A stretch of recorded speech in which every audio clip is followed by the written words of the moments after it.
Right. 6th term 2 unit 3 வட India பார்த்துட்ருக்கோமா? வட இந்தியாவில் சிந்து சமவெளி நாகரிகம், அப்புறம் வேத காலம் பார்த்தோமா? வேத காலத்தில் உள்ள பிரச்சனையெல்லாம் தீர்க்கறதுக்காக வந்தது தான் யார்?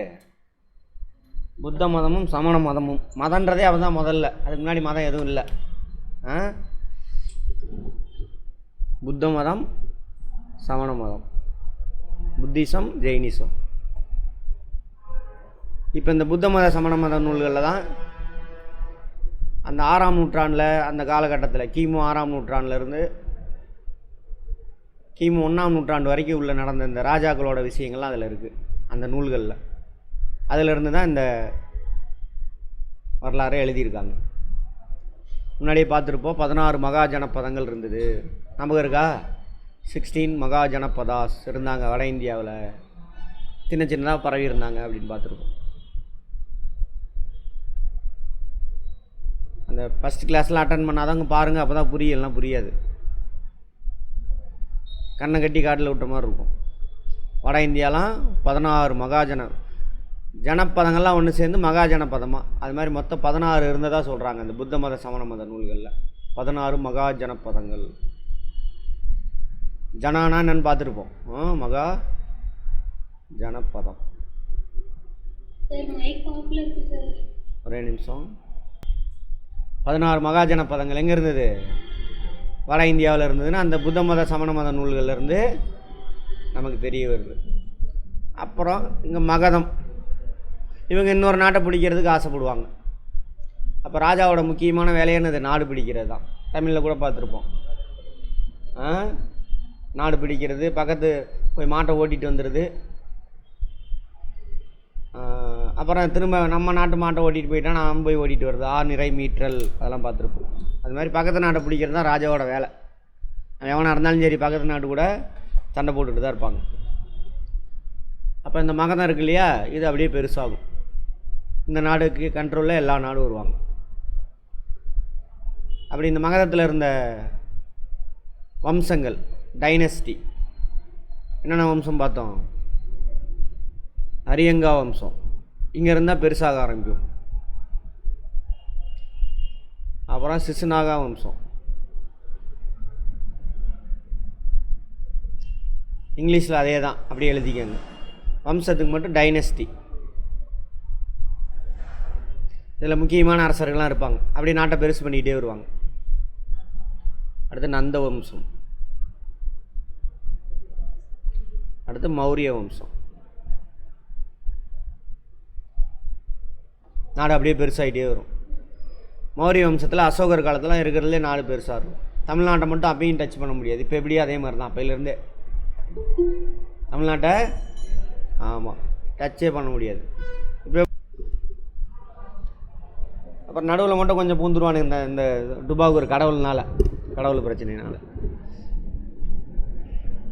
மௌரிய வம்சம், மௌரிய வம்சம் தான் அசோகர். முக்கியமான அரசர்கள்லாம் பார்ப்போம். சந்திரகுப்த மௌரியர், அப்புறம் பிம்பிசாரர், அப்புறம் அவருடைய பையன் அசோகர், இவங்கெல்லாம். இந்த ராஜாக்கள் எல்லாருமே ஒன்று புத்த மதத்தை ஃபாலோ பண்ணுவாங்க அல்லது சமண மதத்தை ஃபாலோ பண்ணுவாங்க. ஓகேவா? இவங்கெல்லாம் யார், என்ன, ஏது, அதுதான் இந்த பாடத்தில் இருக்கும்போது சண்டை கண்டை போட்டானுங்களா. அதே மாதிரி இந்த நந்த வம்ச காலத்தில் தான் கடைசி நந்தர் அவர் ஆட்சி செய்யும் பொழுது அலெக்சாண்டர் இருக்கார் இல்லையா கிரேக்கத்தில், இங்கே கர்சர் தெரியுதா? அலெக்சாண்டர் அங்கேருந்து படையெடுத்து அப்படியே வருவார், இந்த நாடெல்லாம் பிடிச்சிக்கிட்டே வருவார். எல்லாத்தையும் இந்த வடமேற்கு இந்தியா இது வரை கைப்பற்றிட்டு போவார். இவர் வந்துட்டு போன கேப்பில் தான் மௌரியர், சந்திரகுப்த மௌரியர் மகதத்தை தலைநகரம் பாடலிபுத்திரம் தான் அவங்களுடைய தலைநகரம். மொத்தம் 3 தலைநகரம் வரும். கடைசியாக பாடலிபுத்திரம், இப்போ உள்ள பாட்னா இருக்குல்ல, அந்த நாட்டை, அந்த தலைநகரத்தை போய் கைப்பற்றுவார். யார் வந்துட்டு போனோன்னா அலெக்சாண்டர் வந்துட்டு போனால் அந்த சூழலை பயன்படுத்தி சந்திரகுப்த மௌரியர் இந்த மகதத்தினுடைய தலைநகர் பாடலிபுத்திரத்தை கைப்பற்றுவார். எப்பயுமே ஒரு நாட்டை கைப்பற்றுனா அதோட தலைநகரத்தை கைப்பற்றுனா போதும், நாடு அவன்கிட்ட வெல்ந்த மாதிரி அர்த்தம். அதனால தான் டெல்லியில் கூட போலீஸ் வந்து யார் கண்ட்ரோலில் இருக்கும்? Union government. அந்த அங்கே ஒரு ஸ்டேட் கவர்மெண்ட் இருக்கு இல்லையா, அவங்க கண்ட்ரோலில் இருக்காது, யூனியன் கவர்மெண்ட் கண்ட்ரோலில் தான் இருக்கும் போலீஸ்.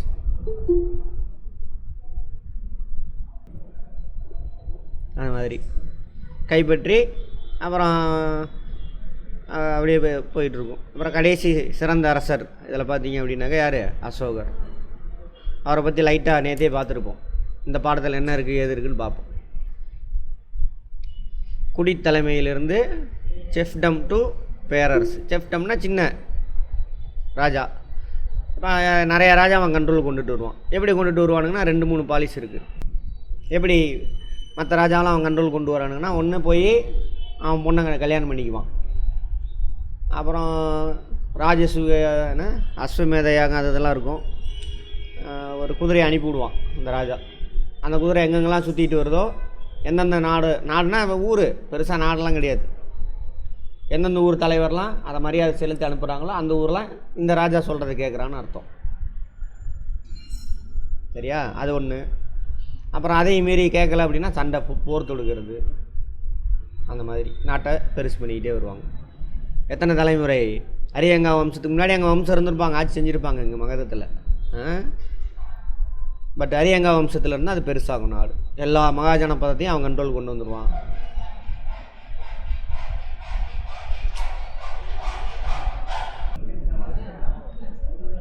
அப்படி சண்டை போடுவாங்க. அப்புறம் இந்த அஸ்வமேத யாகம்னு சொன்னாலும் அந்த குதிரை போயிட்டு வருதில்ல, அது சும்மா விட மாட்டாங்க.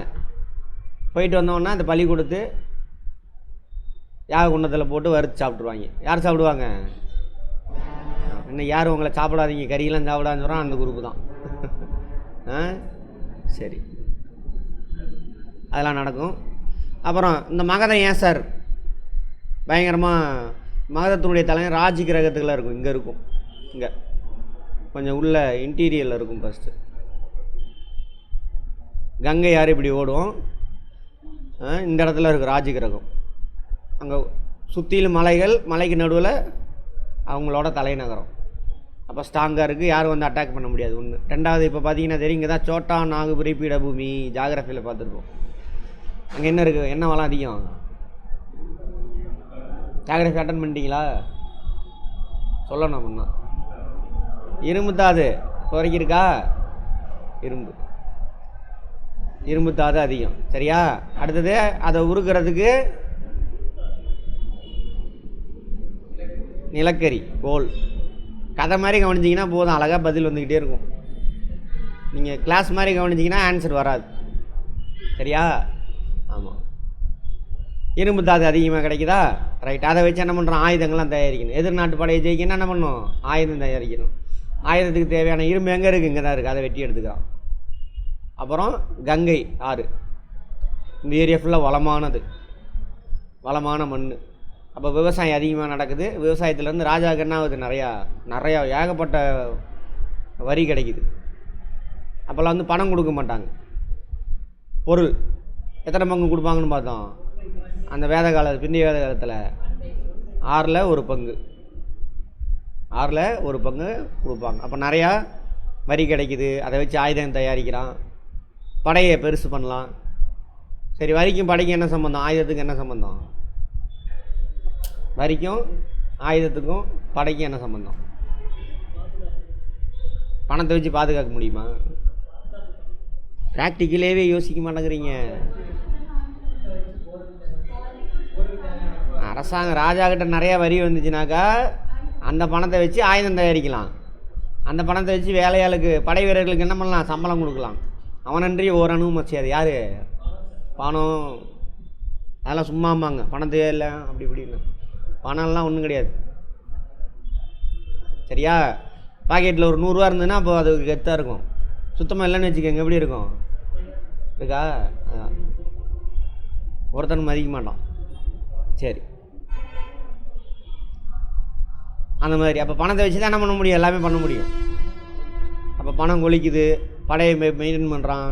அப்புறம் இந்த அப்போல்லாம் ரோடெல்லாம் கிடையாது. அசோகர் தான் முதல்ல ரோடு போட்டிருப்பார். இங்கேருந்து இங்கே பாடலிபுத்திரத்துலேருந்து இங்கே வரைக்கும் ரோடு போட்டிருப்பார்.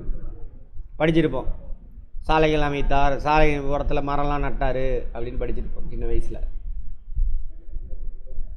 அப்போ அது வரைக்கும் எதில் போகிறாங்க? இந்த இது இருக்கு இல்லையா, நீர்வழி போக்குவரத்து, ஆற்றுல. அதில் படகுல போய் நாட்டெல்லாம் கைப்பற்றுவாங்க. அப்படி தான் மகதம் என்னாச்சு, பவர்ஃபுல்லாக மாறிச்சு.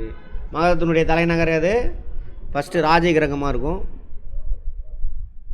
அப்புறம் பாடலிபுத்திரம், இன்னொரு தலைநகரம் இருக்கும் பாடலிபுத்திரம்.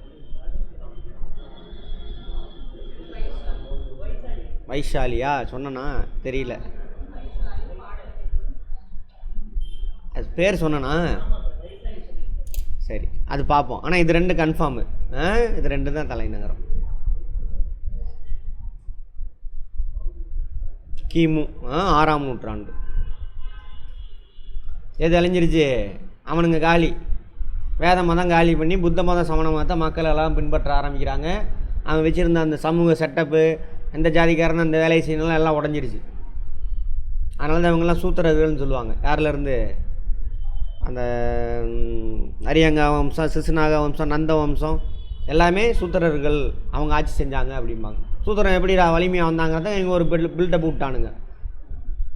அந்த சந்திரகுப்த மௌரியருக்கு மூளையாக இருந்தவன் வந்துட்டு ஒரு பிராமணன், அவன் பேர் கௌடில்யர்னு கதை விட்றானுங்க. கதை விட்டுட்டானுங்க, சேர்த்திட்டானுங்க, அங்கங்கே சேர்த்திட்டானுங்க. வரலாற்று அறிஞர்கள் சொன்னது உண்மையிலே ஆய்வு செஞ்சு. அப்படிலாம் இருந்ததா இல்லை. குப்தர்கள் காலத்தில் சந்திரகுப்த மௌரியன்னு ஒருத்தனை உருவாக்குறானுங்க, சாணக்கியன்பாங்க அப்படின்னு சொல்லிட்டு வரலாற்று ஆய்வில் சொல்கிறாங்க. சரி, கிமு 10 முன்பு 6ஆம் நூற்றாண்டில் புதிய பிராந்திய அரசுகள் உருவாகுது. அந்தந்த ரீஜனில் ஒவ்வொரு அரசு உருவாகுது. அங்கங்கே இங்கே இருக்கான்னு வச்சுக்கோங்க ராஜா, அவன் என்ன பண்ணுறான், அங்கேருந்து கொஞ்சம் பேர் பிரிஞ்சு போய் இங்கே ஒரு ராஜாங்கத்தை உருவாக்குவான். அப்படி அங்கங்கே உருவாக்குறான். மக்கள் தொகை பெருகுதா, அங்கங்கே உருவாக்குறாங்க. அதான் சொல்கிறாங்க. இதன் விளைவாக கங்கை சமலில் வாழ்ந்த மக்களின் அரசியல்லாம் எப்படி அரசாங்கம் நடத்துகிறான் அப்படின்னு, சமூகம் எப்படி கூட்டமாக வாழ்கிறானா அல்லது எப்படி ஒரு கல்யாணம் பண்ணிக்கிறானா 2 கல்யாணம் பண்ணிக்கிறானா, அந்த மாதிரிலாம். பொருளாதார வாழ்வில் எப்படி உணவு உடை இருப்பிடம்லாம் எப்படி ஈட்டுறான், விவசாயம் செய்கிறானா, ஆடு மாடு மேய்க்கிறானா, அதெல்லாம். இங்கிலீஷில் பொலிட்டிக்கல், சோசியோ எக்கனாமிக், அதெல்லாம் மாறுபடுது, பல மாற்றங்கள் ஏற்படுது. வட இந்தியாவில் புதிய அறிவு மலர்ச்சி தோன்றி வளர தொடங்கியது. எது புதிய அறிவு மலர்ச்சினா, இது புத்த மதம். ஆனால் அந்த அதுக்கு முன்னாடி இருந்தது அந்த பழைய அறிவு எது, அந்த டுபாகூர் வேதம், ஊரை ஏமாற்றி கொலையில் போடுறது. எல்லோரும் வேலை செய்வான், அவன் மட்டும் வேலை செய்யாமல் கடவுள் பேரை சொல்லிவிட்டு ஊரை ஏமாற்றி திட்டுறது. அதை ஒழித்து என்ன பண்ணுறாங்க, ஆமாம், இவன் ஆடம்பரமாக நெய்யின்னு சாப்பிட்றான், வறுத்து எடுத்து சென்னுக்கிட்டு இருக்கிறான். நிறைய பேர் சாப்பாட்டுக்கே வெளியே இல்லாமல் இருக்கிறான், பார்த்துருப்பீங்க. புத்தர் வெளியில் வரும்பொழுது எப்படி சூழல் இருந்தது அப்படின்னு. மகாவீரரும் கௌதம புத்தரும் இந்த புதிய எழுச்சிக்கு வித்திட்டனர். இவங்க மட்டும் இல்லை, இதுக்கு முன்னாடி நிறைய பேர் இருந்தாங்க, இவங்க அதை ஸ்ட்ராங்காக எடுத்துகிட்டு வந்தாங்க. ஓகேவா, ரைட். சமூகத்தை மாற்றியதில் இரும்பின் பங்கு. இந்திய வேத காலத்தில் தான் இரும்பு பயன்பாட்டுக்கு வந்திருக்கும், கண்டுபிடிச்சிருப்பான். அதை வச்சு என்ன பண்ணுறான், காட்டெல்லாம் அழிக்கிறானுங்க, அழித்து வளமான மண். அது முன்னாடி வரைக்கும் அந்த ஏரியாவில் ட்ரைபல் பீப்புள் அப்படியே வாழ்ந்துக்கிட்டு இருந்தாங்க. இப்போ அழித்து வளமான மண், விவசாயம் செய்கிறான், பயங்கரமாக வரி வருது, அதான் சொல்கிறாங்க. கங்கை சமவெளியின் வளமான மண், இரும்பிலாலான கொழுமுனையின் பயன்பாடு ஆகியவற்றால். கொழுமுனைனா இது கலப்பை. கொழுமுனைக்கு என்ன போட்டிருக்கான்னு பார்ப்பாங்க.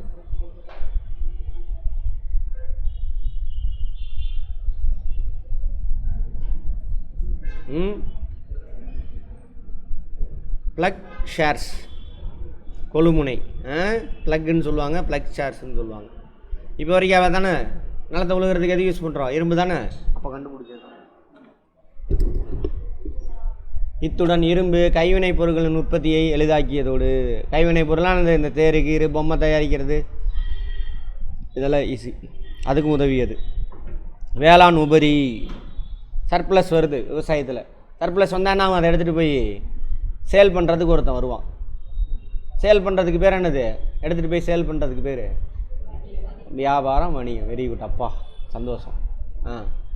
அதை அந்த விற்கிறவன் பேர் என்ன, ட்ரேடர், வியாபாரி, வணிகர். சரி. அதிக அளவிலான கைவினைப் பொருட்களின் உற்பத்தியும்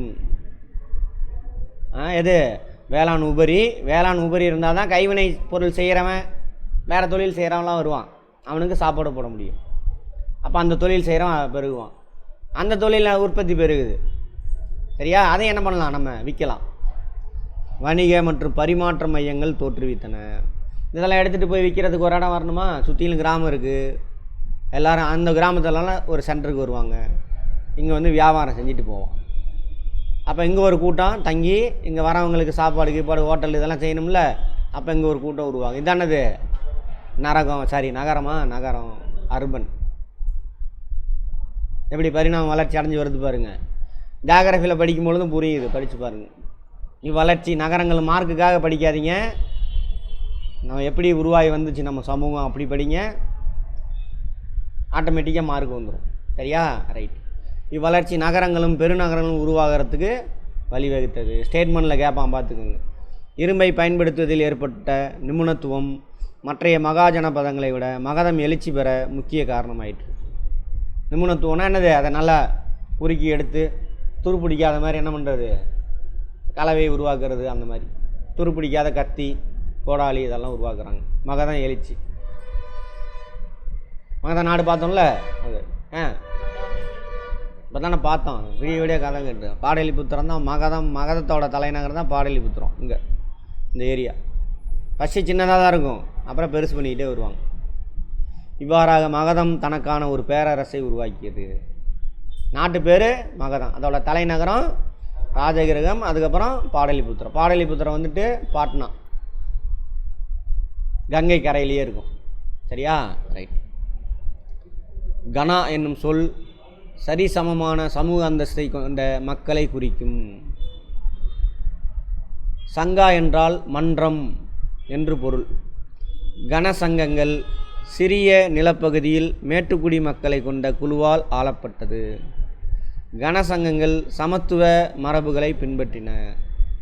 புரியுதானு? நிறையா கூட்டம் இருக்காங்க, மக்கள் அங்கங்கே கூட்டமாக வாழ்கிறாங்க. சரிசமமான சமூகம். இப்போ இந்த கூட்டத்துக்கு எல்லாத்துக்கும் ஒரு கனசங்கன்னு ஒரு அமைப்பு உருவாக்கிக்குவாங்க. சரியா? அந்தந்த ஊர்லேருந்து ஒரு தலைவர் அனுப்புவாங்க. இப்போ 10 ஊர்னால் 10 தலைவர். அந்த 10 தலைவர் ஒன்றா உட்காந்து என்ன பண்ணுறதுன்னு எல்லோரும் சரிசமமாக எல்லாத்துக்கும், யாரும் உயர்ந்தவன் தாழ்ந்தவன்லாம் இல்லை, அவங்க எல்லோரும் சேர்ந்து முடிவு எடுத்து அதை ஃபாலோ பண்ணுவாங்க. அதுக்கு பேர் தானே அது கனசங்கங்கள். இப்படியும் இருந்திருக்கு ஒரு சில நாட்டில். முடியாட்சியும் இருந்திருக்குது. சரியா? இங்கிலீஷில் இது கனசங்கம் தான், வேறு எது இல்லை. முடியாட்சி, கனா கிங்டம்ஸ், மொனார்கீஸ் அப்படின்னு சொல்லலாம். கனா கிங்டம், முடியாட்சி. அந்த கூட்டத்துக்கு நான் தான் தலைவன், நான் தான் ராஜா. நான் இறந்துட்டேன், என்னோடய மூத்த பையன் ராஜாவாக மாறிடுவான். இந்த மாதிரி உட்காருவான். காற்று வராதா? வீசிகிட்டே இருக்கீங்களே, சரி. ஆனால் ஃபேன் போட முடியாது. சரி, அப்போது நான் இறந்துட்டேன்னா என்னோடய அடுத்த பையன் ராஜாவாயிடுவான். நான் சொல்கிறத எல்லோரும் கேட்கணும். அப்படி இருந்திருக்காங்க ஒரு சில கூட்டம். அப்போ வட இந்தியாவில் எல்லா இதுவும் ஒரே மாதிரி கிடையாது. ஒரு சில இடத்துல கனசங்கத்தை ஃபாலோ பண்ணியிருக்காங்க, எல்லோரும் சமம் சேர்ந்து முடிவு எடுக்கிறது. ஒரு சில இடத்துல என்ன பண்ண, ராஜா சொல்கிறது தான் எல்லாமே. அப்படி மாறிடுச்சு. ஸ்டேட்மெண்ட்டில் கேட்பான், பார்த்துக்கோங்க. அரசு என்பது, முடியாட்சி அரசு என்பது கிங்டம், ஒரு நிலப்பகுதி அரசனோ அரசியோ ஆள்வதான். அரசியலாம் கிடையாது. இவன் பொதுவாக ஜென்ரலைஸ் பண்ணி சொல்கிறான். இந்தியாவில் அரசியலாம் ஆட்சி செய்ய முடியாது. மிஞ்சி போனால் ஒரு 2 ராணி வந்திருப்பாங்க இந்தியாவில். ஜான்சி ராணியெல்லாம் விட்டுருங்க, அது சும்மா கடைசி காலத்தில் வந்தது.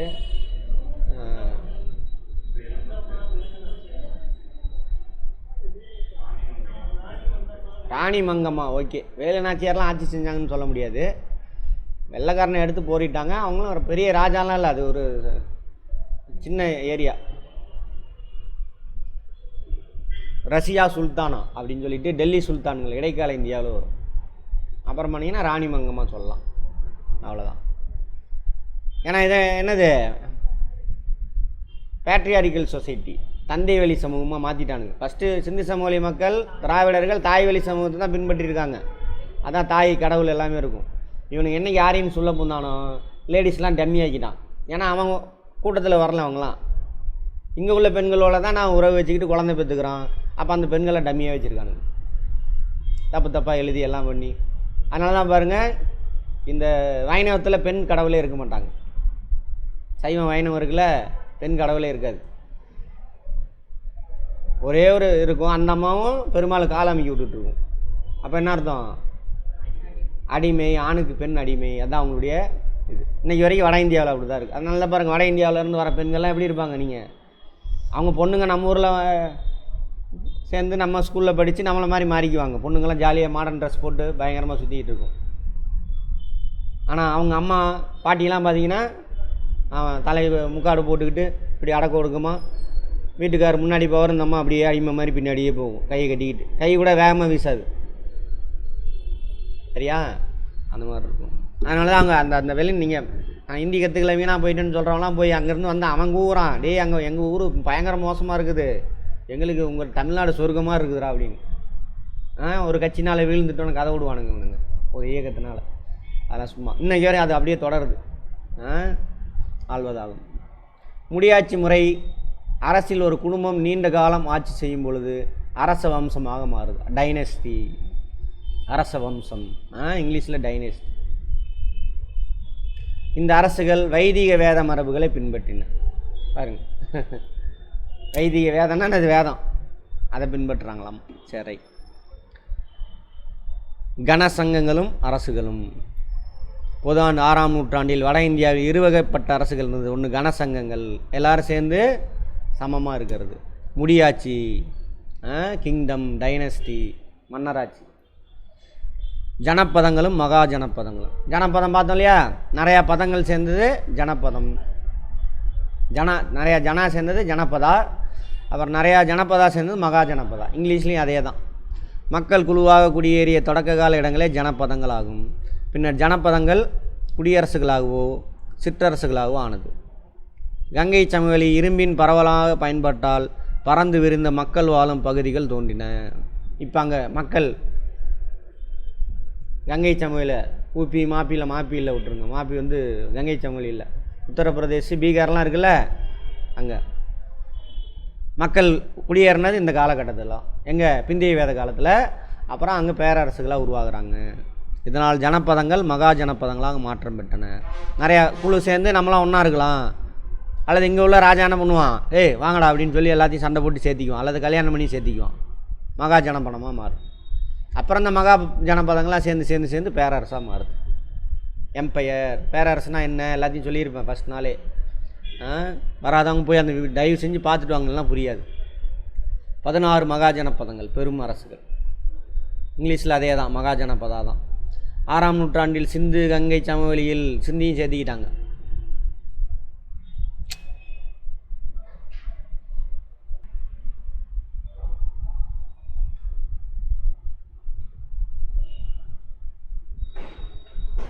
சிந்து நதி இங்கே ஓடும், ஜாகிரஃபியில் பார்த்துருப்போம். இமயமலைக்கு அந்த பக்கம் தோன்றி இந்த பக்கம் வரும்.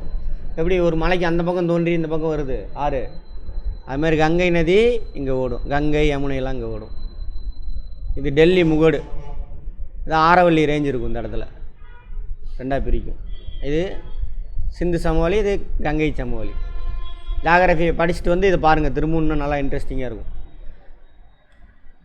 சரி, அப்போ இந்த ஏரியா ஃபுல்லாக எல்லாத்தையும் சேர்த்து சொல்கிறாங்க. 16 மகா ஜனப்பதங்கள் இருந்தன. இது நாடோடி வாழ்க்கை முறையையும் இரத்த உறவுகளையும் அடிப்படையாக கொண்டிருந்த ஒரு சமூகம் வேளாண் சமூகமாக மாறத் தொடங்கிய காலம் ஆகும். நாடோடி வாழ்க்கை தானே பெரும்பாலும் ஆரியர் தானே வராங்க.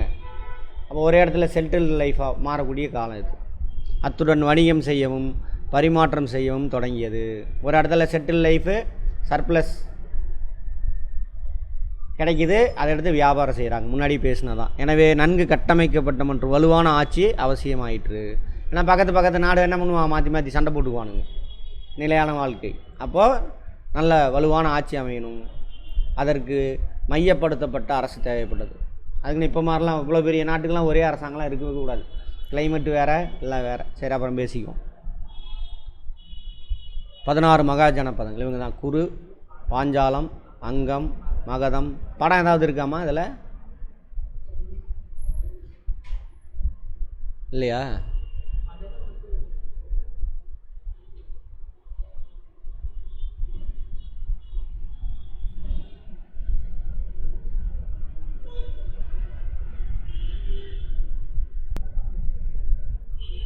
கவனிங்க. குரு, பாஞ்சாலம்.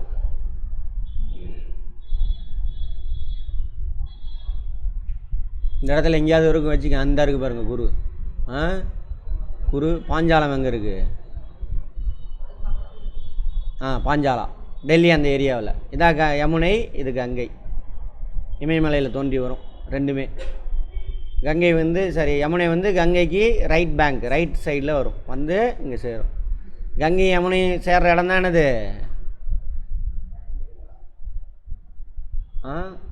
அது பேர் என்னது? கங்கை யமுனை சேர்ற இடம் கூடலாம் இல்லை. சரி, பிரயாக், பிரயாக்குன்னு சொல்லுவாங்க. பிரயாக். அடுத்தது ரெண்டு என்ன இருக்குது அப்படியே?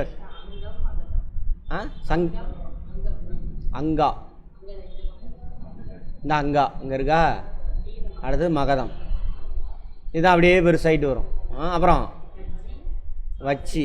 வட்சாவா வச்சியா?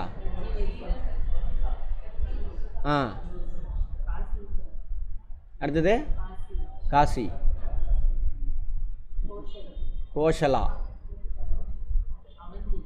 அவந்தி இங்கே இருக்குது பாருங்க. அவந்தி மத்திய பிரதேஷ். இது மேப் எடுத்து பார்த்துக்கணும் ஜாகிரபியில். சேடி சேடி சேடி சேடி சேடி. சேடி மத்திய பிரதேஷ்.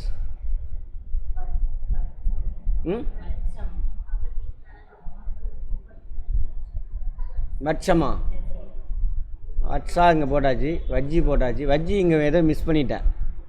சரி ரைட், அடுத்தது சொல்லுங்கள். அடுத்து அதை விட்டு மத்சயம். மல்லா எங்கே இருக்கு? அவன் மத்சயா ராஜஸ்தான், மத்திய பிரதேசம். சூரசேனா. அஸ்மகம் இருக்கா? இந்த அங்கே இருக்குது பாருங்கள் அஸ்மகம். இது மட்டும்தான் இந்த பக்கம் இருக்குது சவுத்தில். இந்தியா சாத்புராய்க்கு மவுண்டெயின் கீழே மகாராஷ்டிரா. அடுத்தது காந்தாரா இங்கே வரும். காந்தாரா எங்கே? பாகிஸ்தான். இப்போ உள்ள பாகிஸ்தான். கம்போஜா. அவ்வளோதானா? இந்த 16 மகாஜன பதங்கள் முக்கியமானவங்க. அதில் 4 பேர் வந்து ரொம்ப பவர்ஃபுல்லாக, மற்றவங்களாம் அவனுக்கு கீழே கொண்டுட்டு இருப்பாங்க. மகதம், அவந்தி. அவந்தி இந்த எண்டு, ஓகேவா? அடுத்தது மகதம், இந்த எண்டில் இவன். அப்புறம் கோசலா. அப்புறம் இன்னொன்று வச்சி. இந்த வட்சா வருது. இந்த இடத்துல வரும்னு நினைக்கிறேன். இந்த இடத்துல வரணும். அதாவது வட்சா வட்சி. சரி ரைட். இந்த 4 பேர் பவர்ஃபுல்லாக வருவானுங்க. அப்புறம் மற்ற 2 பேர்த்தையும் யார் முழிஞ்சிருவா? மற்றதெல்லாம் அவனுக்கு கண்ட்ரோலில் வந்துடுவான். கடைசியில் இவங்க 2 பேர்த்தையும் 3 பேர்த்தையும் யார் கண்ட்ரோல் கொண்டு வந்துடுவா? மகதான் கண்ட்ரோல் கொண்டு வந்துடுவான். அதான் சொல்கிறாங்க. கோசாம்பி அலகாபாத். அலகாபாத்தா? அலகாபாத்னா கண்டுபிடிச்சலாம். அவ்வளோ. இங்கே தான் அலகாபாத். வட்சம் இங்கே தான் வரும். ரைட், இதுதான் வட்சா தான் வட்சம். அலகாபாத் தான் இங்கே இருக்கும். இந்த இடத்துல வரும். உஜ்ஜைன், அவந்தி. இந்த ஏரியா வந்து உஜ்ஜயினின்னு சொல்லுவாங்க. உஜ்ஜயின்னு சொல்லுவாங்க. உஜ்ஜயினி தலைநகரம். கோசலம் இது பீகார். மகதம் பீகார். கோசலம் கிழக்கு உத்தரப்பிரதேசம். வட்சம் கோசாம்பி அலகாபாத். கோசல் கிழக்கு உத்தரப்பிரதேஷ். இந்த இடத்துல உத்தரப்பிரதேஷ் வரும். ரைட். இந்த 4 மகாஜன பதங்களில் மகதம் ஒரு பேரரசாக உருவாகுது. மகதத்தின் எழுச்சிக்கான காரணங்கள் ஸ்டேட்மெண்ட்டில் கேட்பாங்க. மகதம் கங்கை சமவெளியின் கீழ்ப்பகுதி அமைந்திருந்தது. வளம் மிகுந்த இந்த சமவெளி வேளாண் விளைச்சலை அதிகரித்தது. அரசுக்கு நிலையான கணிசமான வருமானத்தை அளித்தது. வருஷம் ஃபுல்லாக தண்ணி ஓடிக்கிட்டே இருக்கும். ஏன்னு தெரியும், ஜாகிரஃபியில் பார்த்துருப்போம். வளமானது. அடர்ந்த காடுகள் கட்டுமானங்களுக்கு தேவையான மரங்களையும் படைகளுக்கு தேவையான யானைகளையும் வழங்கியது. யானையெல்லாம் பிடிச்சி பழக்கப்படுத்திடுவானுங்க. அப்போ யானை படை உருவாகுது. அடுத்தது அதிக அளவிலான இயற்கை வளங்கள், குறிப்பாக இரும்பு ஆயுதங்கள் செய்யவும் மேம்படுத்தி கொள்ளவும் அவர்களுக்கு உதவியது. இரும்பு இல்லைன்னா ஒன்றுமே கிடையாது. இந்த மகதம் இந்த ஏரியா ஃபஸ்ட் இந்த ஏரியாவில் மட்டும் அப்படியே பரவுறாங்க. வணிக வர்த்தக வளர்ச்சி மக்களை இடம் விட்டு இடம் சென்று கலை தொழில் மையங்களை குடியேறச் செய்தது. ட்ரேடு அதிகமானதுனால என்னாச்சு? ஆமாம், எல்லாமே அங்கங்கே போய் குடியேறாங்க. இவற்றின் விளைவாக நகர்மயமாதல் ஏற்பட்டு மகதம் பேரரசாக எழுச்சி பெற்றது. பண்டைய வம்சத்தின் மகத வம்சத்தின் அரச வம்சங்கள். அரியங்கா வம்சம், சிசுநாகா வம்சம், நந்த வம்சம், மௌரிய வம்சம். 4-5 தடவை பேசியாச்சு. இப்போ ஞாபகம் வரும் போக போக. திரும்ப திரும்ப அதை பற்றி பழகணும். பழக தான் அது ஞாபகம் வரும். எங்கேயாவது படிப்போம், எடுத்தவங்களாம் ஞாபகம் வராது எதுவுமே. எங்கேயாவது படிக்கும்பொழுது மகதமா எங்கே வரும் பார்க்கணும். அதில் எத்தனை வம்சம் சொல்லி பார்க்கணும். கேள்வி கேட்டனா தான் பழகிறது. கேள்வி கேட்க தான் நான் உங்களுக்குள்ளே கேட்கணும். அடுத்து அரியங்கா வம்சம், ஃபஸ்ட்டு வம்சம். இங்கே இருந்தால் பெருசாக ஆரம்பிக்கும். அதுக்கு முன்னாடி அங்கே அதுக்குன்னு ஆட்சி இல்லைன்னு அர்த்தம் இல்லை. ஆட்சி இருந்திருப்பாங்க, அவங்க சொல்லிக்கிற அளவுக்கு இல்லை. அரசியல் மேலாதிக்க வளர்ச்சி. அரியங்கா வம்சத்தை சேர்ந்த பிம்பிசாரர், இவர் தான் பிம்பி. அவர் பிந்து. அசோகரோட தாத்தா பிந்து, பிம்பி கிடையாது. கரெக்டா? பிந்து. இவர் தான் பிம்பிசாரர். அரியங்கா வம்சத்தை காலத்தில் தொடங்கியது. அரியங்கா வம்சத்தை சேர்ந்த பிம்பிசாரர் காலத்தில் தொடங்கியது. இது படிப்படியாக அரசியல் மேலாதிக்கம், பக்கத்து நாட்டையும் அவங்க கண்ட்ரோல் கொண்டுட்டு வருது.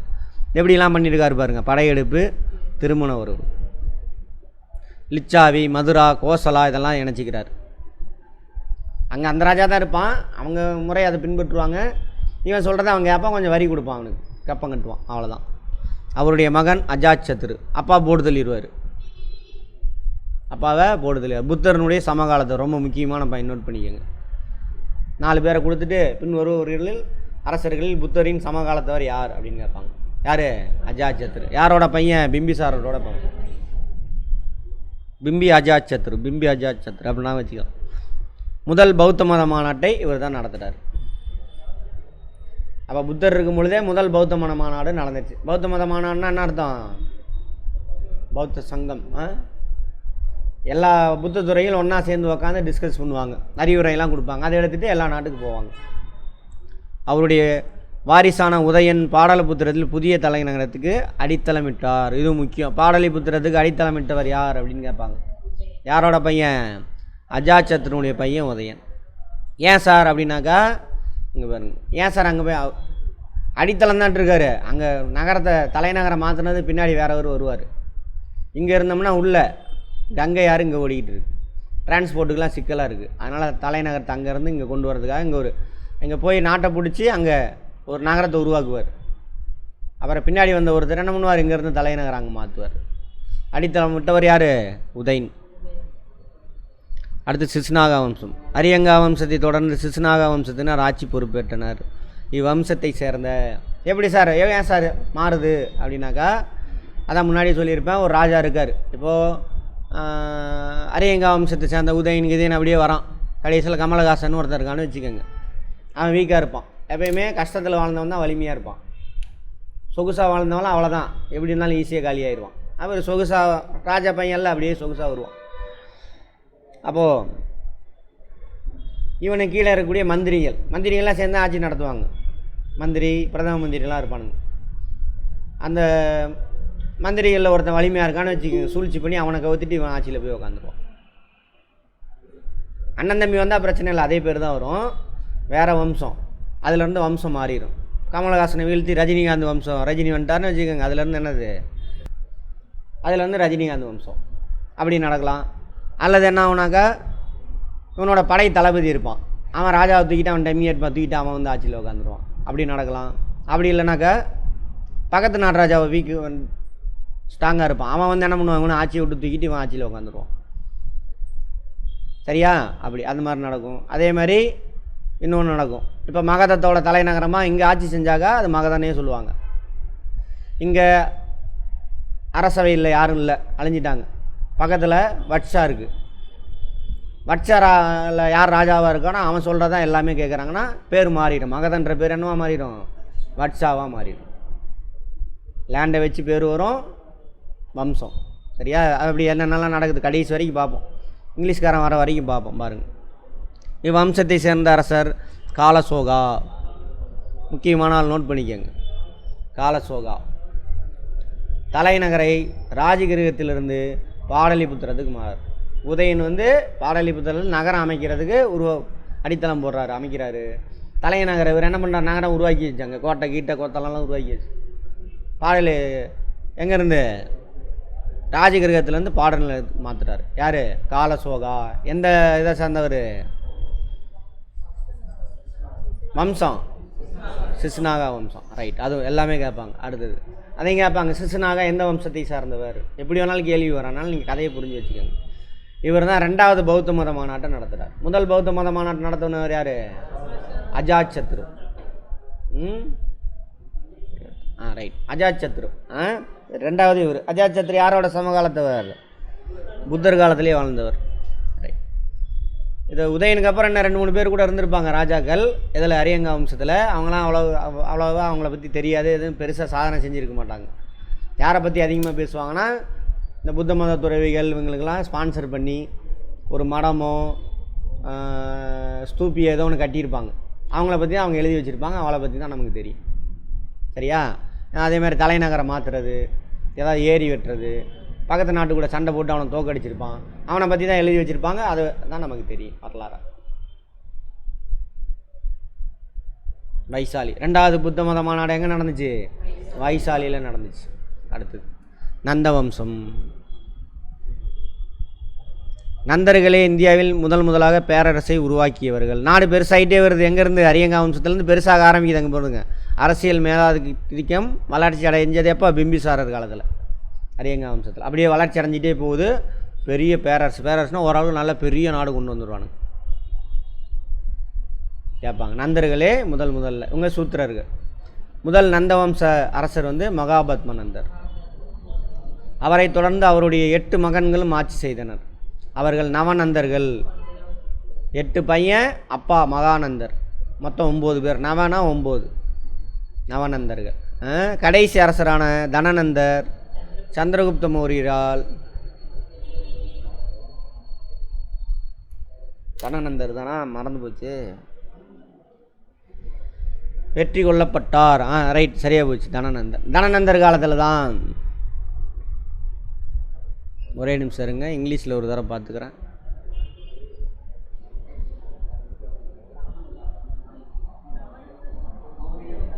தனநந்தர் தான். ரைட், ஓகே, மறந்து போச்சு எனக்கு, ரொம்ப நாள் ஆச்சா ஹிஸ்ட்ரி நடத்தி. சரி, இவர் காலத்தில் தான் என்ன பண்ணியிருப்பார்? அலெக்சாண்டர் வந்து வடமேற்கு இந்தியாவுக்கு வந்துட்டு போயிடுவார். அப்புறம் இந்த பக்கம் என்ட்ரு ஆக மாட்டார். ஏன்னா நந்த வம்சத்தை பற்றி அவருக்கு முன்னாடி தெரியும். பெரிய பேரரசு, ஒரு இவ்வளோ பெரிய நாடு, வளமான மண், அப்போ எவ்வளோ பெரிய படையை வச்சுருப்பான். அதனால் போயிடுவார். அது ஒரு காரணம். அங்கேருந்து 4-5 வருஷம் ஆகிருக்கும் கிரேக்கத்துலேருந்து அவர் கிளம்பி. அதனால் சோல்ஜர்ஸ்லாம் இருந்துட்டு என்ன பண்ணுவாங்க, நம்ம போயிட்டு அடுத்த தடவை வரலான்ட்டு போவாங்க. ஆனால் போகிற வழியே அவர் இறந்து போயிடுவார். யார்? அலெக்சாண்டர். கேட்பாங்க, எந்த வம்சத்து காலத்தில் அலெக்சாண்டர் இந்தியா மீது படையெடுத்தார்? எந்த வம்சம்? நந்த வம்சம். எந்த அரசர் காலத்தில்னு கேட்பாங்க? தனநந்தர் காலத்தில். சரியா? அவர் வந்துட்டு போனவுடனே இந்த வடமேற்கு இந்தியாலாம் சிற்றரசெல்லாம் அவங்க கண்ட்ரோலுக்கு போயிடுவாங்க. இதுதான் நந்த வம்சம். இந்த ஏரியா வந்து அலெக்சாண்டர் கைப்பற்றிட்டு இப்படி போயிடுவார். இந்த ஏரியாவில் கிரேக்கர்கள் வந்து குடியேறிடுவாங்க. அவருடைய படைத்தளபதி ஒருத்தரை இந்திய நிலப்பதி நீயே பார்த்துக்குப்பா விட்டுட்டு போவார் கிரேக்கர். அவர்னா அவரை மட்டும் விட்டுட்டு போக மாட்டாங்க. படை வீரர்கள், அவங்க நாட்டு படை வீரர்கள், அப்புறம் மந்திரிகள் எல்லாத்தையும் விட்டுட்டு போவாங்க. அப்போயே கிரேக்கர்கள் இங்கே குடியேறிட்டாங்க. அதுக்கு முன்னாடி குடியேறினவங்க யார்? ஆரியர்கள். இங்கேயே இருந்தவங்க யார்? திராவிடர்கள். அவங்க தான் திராவிடர்கள். சொன்னால் கேட்க மாட்டீங்க, ஏன்னா நீங்கள்லாம் அங்கேயே இருப்பீங்க. அவன் உங்களுடைய வரலாறு அழிக்க பார்க்குறான். வரலாற்று ஆசிரியர்கள் இது திராவிடரான்னு சொல்கிறான். இல்லை, நான் அவன் முன்னாடியே தான் சுற்றுவேன் அப்படின்னு சொன்னால் நான் என்னன்னு சொல்கிறது? சரி, அப்படி எல்லாரையும் சொல்ல, ஒரு சிலர் அவன்ட்டு அடிமையாக தான் சார் இருப்பேன், கடவுள் பேரை சொல்லிவிட்டு அவன் மாட்டு மூத்திரம் குடிப்பேன், சாணியை திங்க சொன்னால் திம்பேன், நான் என்ன பண்ணுறது? சரி, வேறு 2ஆம் பௌத்த மாநாட்டை வைசாலியில் நடத்துகிறார். யார்? நந்தத்துக்கே வந்தாச்சா? ரைட். அந்த கேப்பில் என்ன ஆகும்? வந்துட்டு போவார். அப்போ இங்கே எப்பயுமே ஒரு இடத்துல போர் நடந்ததுன்னா அங்கே ஆயுதங்கள்லாம் ஈஸியாக கிடைக்கும். அந்த ஆயுதங்கள்லாம் திரட்டிக்கிட்டு இங்கே இருக்கக்கூடிய உடனே அங்கே தான் சாணக்கியர் ஒரு கட்டுக்கதையை உருவாக்குறானுங்க. சரி, அந்த கட்டுக்கதையை வச்சுக்கோங்க, நம்பிக்கங்க, ஒரு பக்கம் வச்சுக்கோங்க. அந்த சாணக்கியல் கௌடில்யர் யார் சார் அப்படின்னா, இந்த நந்த வம்சர் காலத்தில் ஒரு பிராமணர் இருந்தாராமா எங்கள் மகதத்தில், மந்திரியாக வேலை செஞ்சுருக்கிறாரு அரசவையில். அப்போ கையாடல் பண்ணிட்டார், திருடிட்டார். நடந்துச்சுல்ல இந்தியாவில்? சரி, ரைட், திருடிட்டார். திருடினவுடனே என்ன பண்ணுறாங்க, அவரை அதான் பிராமணன் என்ன தப்பு பண்ணாலும் என்ன பண்ணக்கூடாது, அவனுக்கு தண்டனை கொடுக்கக்கூடாது. அதனால் அவர் என்ன பண்ணுறாங்க, நாடு கடத்திடுவாங்க. நாடு கடத்தி இப்போ போக்கீஸெல்லாம் கொடுத்து நாடு கடத்தி விட்டுருவாங்க. அப்போ அவர் இந்த பக்கம் போய்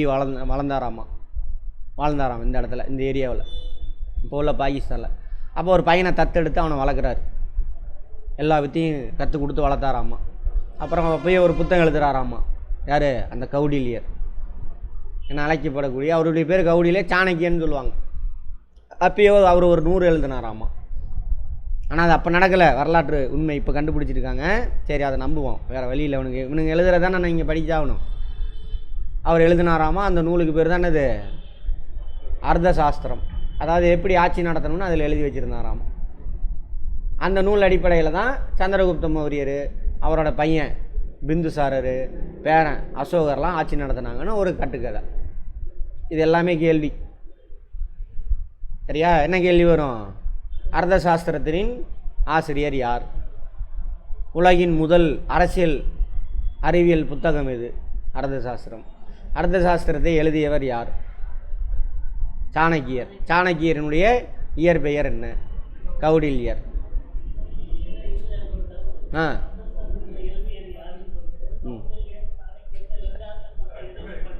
ரெண்டுலாம் இருக்காது, அந்த அளவுலாம் கேனியனுங்க இல்லை.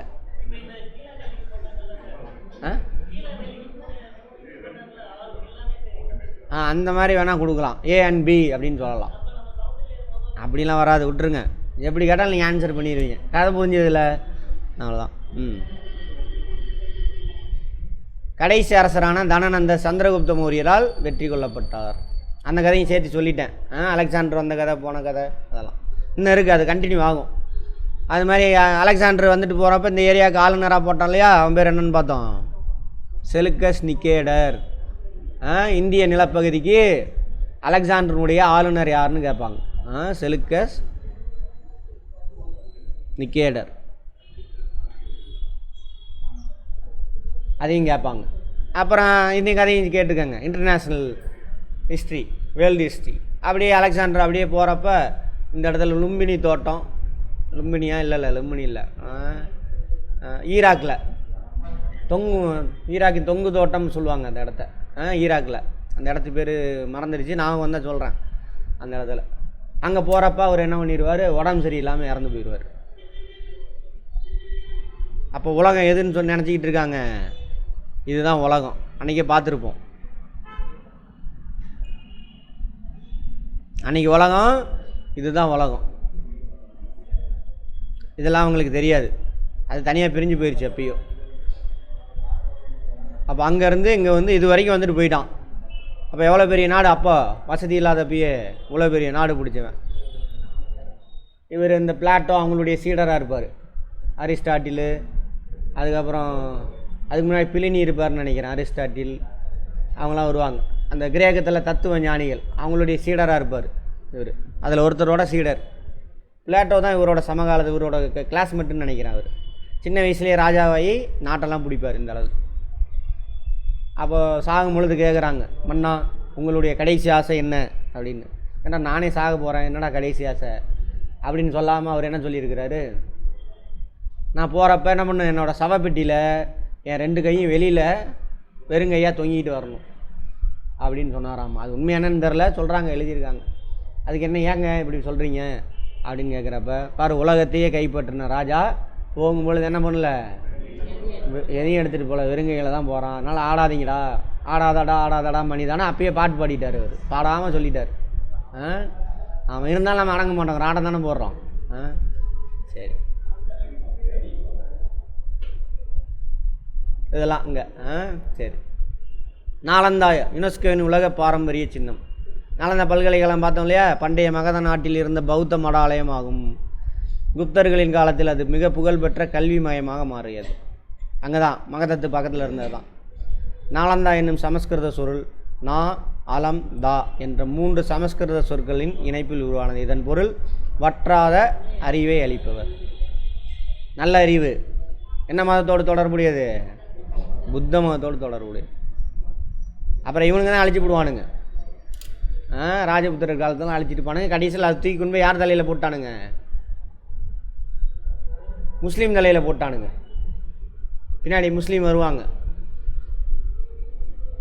இடைக்கால இந்தியாவில் ஃபஸ்ட் பார்ட்டில் வந்துட்டு இந்த திரும்பவும் இந்த வைணவம் இதெல்லாம் வந்துருச்சா, அவங்க ஆட்சி செய்வாங்க, ராஜபுத்திரர்கள் ஆட்சி செஞ்சுக்கிட்டு இருப்பாங்க. அவங்க காலத்தில் தான் அதை அடித்து நொறுக்கி இருக்கணும். அப்போ தான் புத்தர்கள் சரி பிராமணர்கள் திரும்பவும் தலை தூக்கிடுவாங்க. புத்தர்கள் காலத்துலேருந்து பிராமணர்கள் திரும்பவும் தலை தூக்குவாங்க. அப்போ தான் காலி பண்ணியிருக்கணும். ஆனால் தூக்கி வேறவன் தலையில் போட்டானுங்க, முஸ்லீம் தலையில். அவனுங்க எந்த கோயில் இடித்ததில்லை எனக்கு தெரிஞ்சு முஸ்லீம்கள் இப்போ வரைக்கும். கோயிலெலாம் கட்டி தான் கொடுத்துருக்காரு திப்பு சுல்தான் எல்லாம். ஆனால் திப்பு சுல்தான் கோயில் அடிச்சுட்டா அது இதுமானுங்க. சரியா? அப்படிலாம் கிடையாது. இவனுக்கு வேணும்னே கிளப்பி விட்றது, சண்டையை மூட்டி விட்டு உங்களுக்கு நான் தாண்டா பாதுகாவல்னா அங்கே கொள்ளையடிச்சிட்டு போயிடுவானுங்க. ஆமாம், அதுக்கு தான் வரலாறு படிக்கிறது, படிக்கிறது. மௌரிய பேரரசனுடைய சான்றுகள். இவங்க அந்த மௌரிய பேரரசு இருந்தாங்களே, சந்திரகுப்த மௌரியர், அவங்க வாழ்ந்ததுக்கான சான்றிதழ், தொல்லியல் சான்று, ஆர்கியாலஜிக்கல் எவிடன்ஸ், நாணயம் கிடச்சிருக்கு, அவங்களுடைய முத்திரை பதிக்கப்பட்ட நாணயம், கல்வெட்டுகள், அசோகரோட கல்வெட்டுகள் நாடு முழுவதும் இருந்திருக்கு. அவர் ஆட்சி செஞ்சார் இல்லையா, இங்கேருந்து ஆப்கானிஸ்தான்லேருந்து இங்கே கர்நாடகா வரைக்கும் அங்கங்கே கல்வெட்டுலாம் நிறைய கிடச்சிருக்கு. வேறு பேரில் இருந்திருக்கு, வேறு மொழியில் இருந்திருக்கு. அந்தந்த ஏரியா மக்களுக்கு என்ன மொழி இருக்கோ அதிலே சொல்லியிருக்காரு. சமஸ்கிருதம் தான் படிக்கலாம் அவர் வற்புறுத்தலை. அவர் புத்த மதம் தானே. சமஸ்கிருதம்னா உங்களை ஏமாத்துறதுக்காக, நான் கடவுள்கிட்ட பேசுகிற மாதிரி ஏமாத்துறதுக்கான மொழி அது. உனக்கு புரியணுன்னா என்ன பண்ணணும், உன் மொழியில் சொல்லிக் கொடுக்கணும். அதனால தான் பாருங்கள், சட்டம் எல்லாமே நம்ம ஊர் இந்தியாவில் இங்கிலீஷ்லேயும் இப்போ ஹிந்திலையும் வந்துக்கிட்டு இருக்குது. எதுக்கு? நீங்களாம் முட்டாளாக இருக்கணும் அப்படிங்கிறதுக்காக. தாய்மொழியில் இருக்கணும் எல்லா சட்டமும். தாய்மொழியை நமக்கு புரிகிற மொழியில் எழுதணும். அப்படி இல்லை இந்தியாவில். சரி, அப்போ என்ன பண்ணுறாரு அவர்? சிறந்த அரசர், முதல் மக்கள் நல அரசை வழங்கி அசோகர் என்ன பண்ணுறாரு? அவங்களுக்கு தெரிஞ்ச மொழியில், அந்தந்த ஏரியாவில் என்ன மொழி தெரியுமோ அதில் கல்வெட்டு வைக்கிறார். அப்புறம் யாரா அந்த கல்வெட்டு அப்படின்னு தேடி பார்க்குறப்ப அது அசோகர் தான் வச்சுருப்பார். கருத்தெல்லாம் ஒன்றா இருக்குது. அதில் தான் அவருடைய தம்மான்னு சொன்னல, பழி கொடுக்காதீங்க, அன்பு காட்டுங்க எல்லாத்துக்கிட்டேயும், அதெல்லாம் சொல்லிக் கொடுக்கு, அறிவுரையாக கட்டளையாக வச்சுருப்பார். அந்தந்த ஏரியா மக்கள் அதை படித்து பார்த்துட்டு ஃபாலோ பண்ணணும் அந்த கல்வெட்டுகள். அசோகரின் கல்வெட்டு பேராணை, எல்லாம் பேராணை போட்டிருக்கா. ஆணைனா மக்கள் கட்டாயம் ஃபாலோ பண்ணணும். அப்புறம் ஜூனாகாத் கல்வெட்டு, இதெல்லாம் இவங்களோட பற்றி தெரியுது. அடுத்தது மத சார்பற்ற இலக்கியங்கள். அங்கே பாருங்கள், அர்த்த சாஸ்திரம் கொண்டு வந்து விட்டானுங்க. இது நான் ஏற்றுக்கலை, வரலாற்று அறிஞரும் ஏற்றுக்கலை இப்போதைக்கு. சரி பரவாயில்ல, வச்சுக்கோங்க. அடுத்து விசாகதத்திரனுடைய முத்ராட்சம் அப்படின்ற ஒரு நூலாமா, மாமூலனாரின் அகநானூற்று பார்வை. நம்ம தமிழ் நூல் இருக்குல்ல, அதில் வந்து அவங்கள மௌரியரை பற்றி அசோகரை பற்றி பேசியிருக்காங்க தமிழ் நூலில். அடுத்து மதம் சார்ந்த இலக்கியங்கள், சமண பௌத்த நூல்கள், புராணங்கள்லாம் அப்போ வரல. புராணம் ஆக்சுவலாக எப்போ வந்ததுனாக்கா குப்தர்கள் காலத்தில் தான் புராணமே எழுத ஆரம்பிப்பானுங்க. அப்போல்லாம் புராணம் கிடையாது. அடுத்து வெளிநாட்டு சான்றுகள், தீபவம்சம், மகாவம்சம், இந்தியா யார் எழுதுனதுன்னு பார்த்தோம்? மெகஸ்தனிஸ், செலுக்கஸ் நிக்கேட்டனுடைய தூதர். இங்கே இருந்த கிரேக்க மன்னர், அங்கே அலெக்சாண்டர் இறந்தோடனே இவர் இந்த ஏரியாவுக்கு நான் தான் ராஜான்னு இவர் ராஜாவாயிடுவார், ஆளுநர். அந்த செலுக்கஸ் நிக்கேட்டர் ஒரு தூதரை இந்த சந்திரகுப்த மௌரியனுடைய அரசவைக்கு அனுப்பி வச்சுருப்பார். அவர் பாடலிபுத்திரம் எப்படி இருந்தது அப்படின்னு சொல்லிட்டு அந்த நூலில் எழுதி வச்சுருப்பார். அந்த இதில் தான் என்ன பண்ணியிருப்பாங்க, பாண்டியர்கள் எல்லாம் பற்றிலாம் எழுதியிருப்பாங்க அப்படின்னு பார்த்துருப்போம். நமக்கு இருக்கா? ஆமாம், அது இண்டிகா. மெகஸ்தனிஸ் எழுத நூல் அது இண்டிகா. கதையாக கேளுங்க, படிக்காதீங்க தயவு செஞ்சு. மெகஸ்தனிஸ் கிரேக்க ஆட்சியாளர் செலுக்கஸ் நிக்கேட்டனுடைய தூதுவராக சந்திரகுப்த மௌரிய அரசவையில் இருந்தார். 14 ஆண்டுகள் இந்தியாவில் இருந்தார். அவர் எழுதின நூல் தான் அது. கேட்பான், செலுக்கஸ் நிக்கேட்டர் மெகஸ்தனிஸ் இந்தியாவில் எத்தனை ஆண்டு இருந்தார் கேட்பான். ஒவ்வொன்றும் கேள்வி. யாரோட தூதுவராக வந்தார்? சரியா? யாரோட அவையில் இருந்தார்? எல்லாம். இந்நூல் மௌரிய பேரரசை பற்றி நாம் தெரிந்து கொள்ள ஒரு முக்கியமான சான்று. மௌரிய பேரரசு இந்தியாவின் முதல் பேரரசு. ஃபஸ்ட்டு இருக்கிறதுலே பேரரசை உருவாக்கினவங்க யார்? ஃபஸ்ட்டு நந்தவம்சம், முதல் உண்மையான பேரரசு. அது ரொம்ப பெருசானது யார் காலத்தில்? அவர் ஜெயிச்சிட்டே போவாங்க, அப்புறம் அப்படியே கை மாறுது, சந்திரகுப்த மௌரியருக்கு மாறுது. அவரும் நாட்டை பிடிப்பார். அப்புறம் அவரோட பையன் பிந்துசாரர், அவரும் நாட்டை பிடிப்பார். பெருசாகிட்டே போகுது. கடைசி அசோகர் ஒரே ஒரு நாட்டை பிடிப்பார். எந்த நாடு? கலிங்கம். பார்த்தமானிக்கு ஒரே ஒரு கதை சொன்னா இல்லையா? கலிங்கம், ஒடிசா. அதோட நிறுத்திடுவார். அதான் பார்த்துட்டு 199 தம்பியை வெட்டுறப்ப அவருக்கு பாவம் புண்ணியெல்லாம் வரல. ஒரு நாட்டை போய் ஜெயிச்சுட்டு அங்கே நிறைய பேர் வீரர்கள்லாம் செத்ததை பார்த்து ஐயோ அப்படின்னு மனசு நொந்து போய் அதுலேருந்து போர் புரிய மாட்டார். மக்களோட நலனுக்காக ஆட்சி செய்கிறவன். அப்போ நாட்டை போய் போர் புரியுற, பக்கத்து நாட்டில் சண்டை போடுறவன் ராஜா கிடையாது. அடுத்தவன் நம்ம நாட்டை பிடிக்காமல் பார்த்துக்கணும், நம்ம நாட்டு மக்கள் எல்லோரும் சந்தோஷமாக வாழ வைக்கணும். அவன் தான் நல்ல ராஜா, நல்ல அரசன். இங்கே என்ன நடந்துக்குதுக்கு இப்போ ஒன்றிய அரசாங்கம் என்னமோ நடக்குது. மக்கள்லாம் அறியாமையினால் ஏமாற்றிட்டு ஜெயிச்சிட்டு இருக்கான். 3வது தடவை ஜெயிச்சு விட்டான் ஏமாற்றி. சரி, தலைநகர் பாடலிபுத்திரம். இப்போ இருக்கக்கூடிய பாட்னா. அரசு வந்து முடியாச்சு. கிங்டம், மொனார்கி எப்படி வேணாலும் வச்சுக்கோங்க. மோனானா ஒரு ஆள் ஒரு குடும்பம் மட்டும் ஆட்சி செய்யும். வரலாற்று காலம் இந்தந்த காலம் 4ஆம் நூற்றாண்டுலேருந்து 2ஆம் நூற்றாண்டு வரைக்கும் இவங்களது மட்டும்.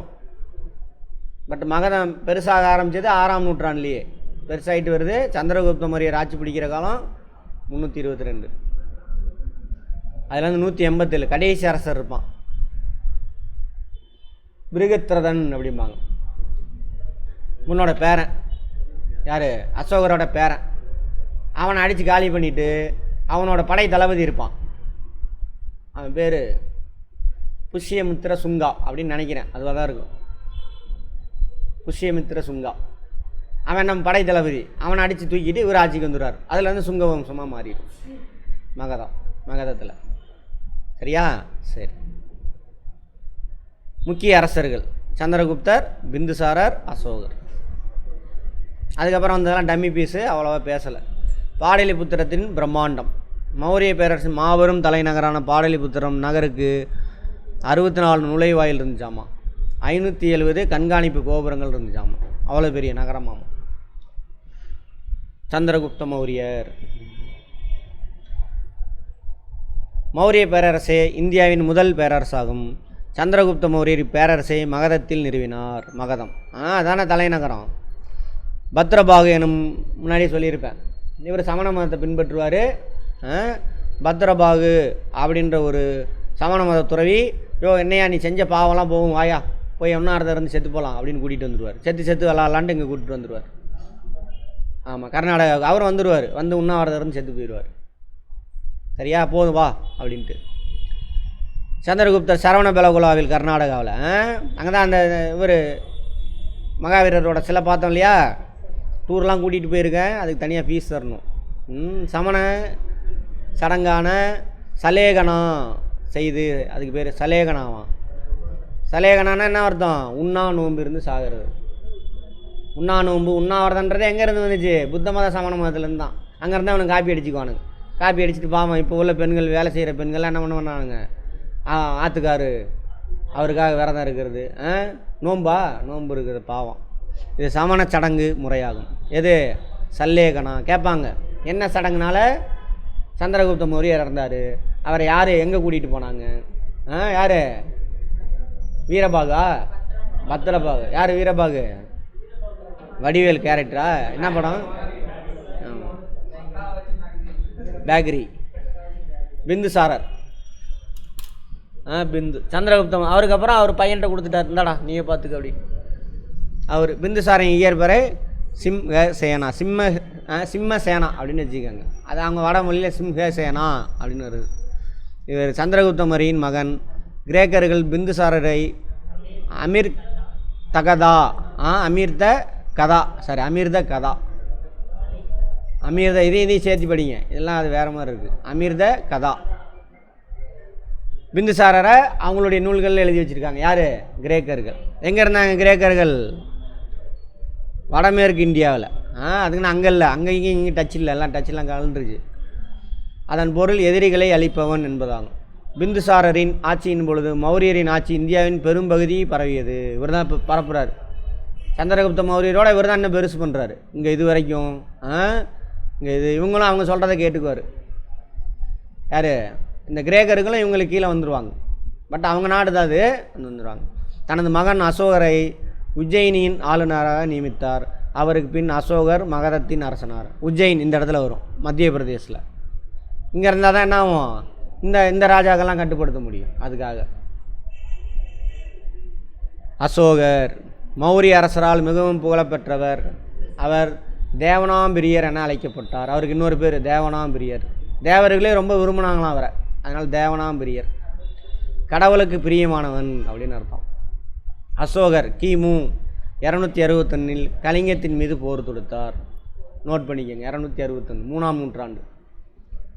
அப்போரில் வென்ற கலிங்கத்தை கைப்பற்றினார். அப்போரின் பயங்கரத்தை அசோகரே தன்னுடைய 13வது பாறை கல்வெட்டில் விவரித்துள்ளார். நிறையா கல்வெட்டு இருக்குன்னு பார்த்தாலும் அங்கங்கே வச்சுருப்பாங்கன்னு. இது 13வது இவங்க தோண்டி எடுக்கிறாங்க அந்த கல்வெட்டை. இந்த ஆராய்ச்சியாளர்கள் அதுக்கு பேர் வைக்கிறாங்க. 13வது கிடைச்ச கல்வெட்டுக்கு பேர் 13வது பாறை கல்வெட்டு. கேட்பாங்க, அசோகர் கலிங்கத்தின் மீது போர் தொடுத்ததை அவருடைய எந்த கல்வெட்டு குறிப்பிடுகிறது? 13வது கல்வெட்டு. எந்த வருஷம் கலிங்கத்தின் மீது போர் தொடுத்தார்? மொட்டையாக 263னா தப்பு. கிமு சேர்த்து சொல்லுங்கள். ஆமாம். அசோகர் ஒரு பிரகாசமான நட்சத்திரம் போல இன்று வரை ஒளிர்கிறார் அப்படின்னு இப்போ வரலாற்று நம்ம காலத்தை சேர்ந்த வரலாற்று அறிஞர் சொல்கிறார், H.G. வேல்ஸ். அசோகரை பற்றி 3 பேர் ஆய்வு கட்டுரை வெளியிட்டிருப்பாங்க, ஆமாவா? அதுக்கப்புறம் அதை நூலாக ஒருத்தர் வெளியிட்டிருப்பார். யாருன்னு தெரியணும். ஃபேக்ட்டு. கலிங்க போருக்கு பின் அசோகர் ஒரு பௌத்தர் ஆனார். சந்த அசோகர் தம்ம அசோகராக மாற்றம். கலிங்க போருக்கு அப்புறம் என்ன பண்ணிட்டாரு? கொடியர் எல்லாத்தையும் கொள்வது. அப்போல்லாம் வந்து தண்டனைலாம் பயங்கர கொடுமையாக இருக்கும். தூக்கு தண்டனை, கை கால் வெட்டுறது, அந்த மாதிரி தான் இருக்கும். அந்த தண்டனையெல்லாம் குறைச்சிருவார் இவர். இனிமேலாம் யாரையும் தூக்கில் போடக்கூடாது, கை கால் வெட்டக்கூடாது, தலையை வெட்டக்கூடாது அப்படின்னு போட்டுருவார். அந்த மாதிரி மாறிடுவார். தர்மத்தின் கொள்கையை தர்மம் கிடையாது, தம்மான்னு தான் சொல்லணும். ஆமாம். அவர் நாட்டின் பல்வேறு பகுதிகளுக்கு சுற்றுப்பயணங்கள், தர்ம யாத்திரை, அதான் தம்ம யாத்திரை. அங்கே பாருங்கள், தம்ம யாத்திரை தான், தர்ம யாத்திரை கிடையாது. அவனுங்க வாசம் பாட்டத்தை பார்க்குறானுங்க. தம்ம யாத்திரை போவார். போய் மக்கள் எல்லாரும் நல்லா இருக்காங்களா, யாராவது தப்பு பண்ணுறாங்களா எல்லாத்தையும் வாட்ச் பண்ணுவாராம். அரசர் அசோகனுடைய 2ஆம் தூண் கல்வெட்டில் தர்மத்தின் பொருள் குறித்து விளக்கப்பட்டுள்ளது. தம்மத்தின் பொருள் குறித்து, அது அனைத்து மக்களின் சாரமாக உள்ள மிக உயர்ந்த கருத்தான மனிதாபிமானத்தை உள்ளடக்கமாக கொண்டுள்ளது. இல்லாதவனுக்கு கொடுக்கணும் மனிதாபிமானம். நிறையா இருக்கிறவன்ட்ட வரி வாங்கி இல்லாதவனுக்கு சாப்பாடு போடணும், படிக்க வைக்கணும். இதான் மனிதம், மனிதாபிமானம். கீழ்கண்டவர்களுக்கு அவர் அதிக முக்கியத்துவம் கொடுத்தார். இறக்க உணவு, அறக்கொடை, எல்லாத்துக்கும் தான தர்மம் கொடுக்கறது, தூய்மையாக இருக்கணும், புனிதத்தன்மை, சுய கட்டுப்பாடு, அடுத்தவனை தொந்தரவு பண்ணாமல் உண்மையாக இருக்கணும், மூத்தோர், ஆசிரியர், பெற்றோர் ஆகியோர் மரியாதையுடன் பணிவுடன் நடந்து கொள்ளல். புத்த மதத்தில் எல்லாமே சொல்லியிருப்பாங்க. அதுதான் தமிழர்கள் இன்றைக்கி வரைக்கும் ஃபாலோ பண்ணுறாங்க. பெரியவங்களுக்கு மரியாதை கொடுக்கறது எல்லாமே. அதனால தான் நம்ம சாமியாக கும்பிட்றதே யாரை கும்பிடுவோம்? நம்மளோட முன்னோர்களை தான் ஃபோட்டோ வச்சு சாமியாக கும்பிடுவோம். அதெல்லாம் மாறி மாறி ஏதோ அங்கே. ஆமாம். சாரநாத்தில் உள்ள அசோகருடைய தூணின் சிகரப்பகுதியில் இது இருக்கும். சாரநாத் தூணில் இது அசோக சக்கரம். இங்கே நிறைய விலங்குகள்லாம் போட்டிருப்பாங்க, குதிரை, காளை, கீழே எல்லாம் இருக்கும். ஆக்சுவலாக 4 தலை இருக்கும். இதான் வந்து இந்தியா அரசாங்கத்தோட எம்பலம். சின்னமாகவும் வட்ட வடி அடிப்பகுதியில் பெற்றுள்ள சக்கரம் இந்தியாவின் தேசிய கொடியின் மைய சக்கரமாகவும் இருக்குது. ஆமாவா? அசோக சக்கரம்.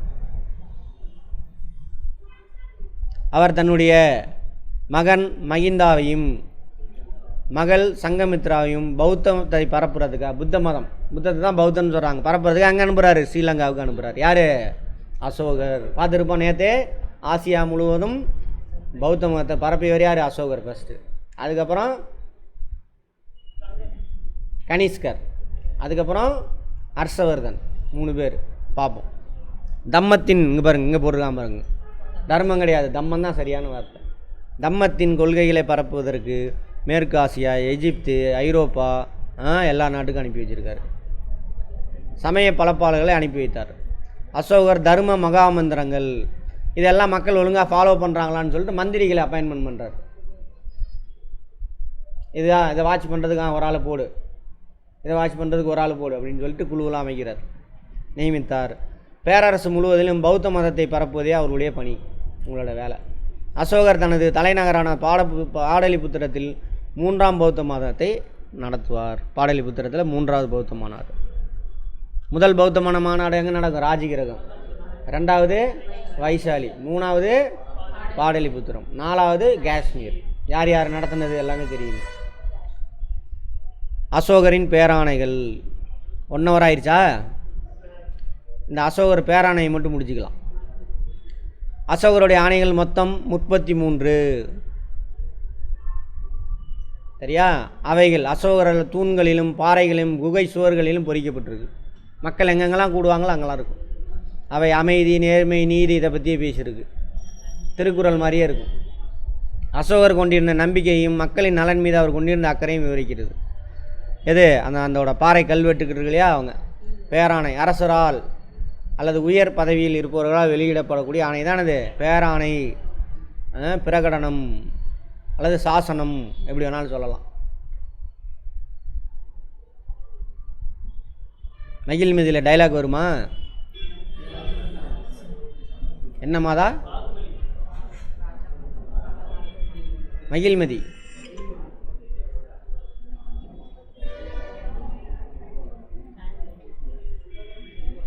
எடிக்ட் இங்கிலீஷில் வந்து, தமிழில் வந்து என்னது பேராணை.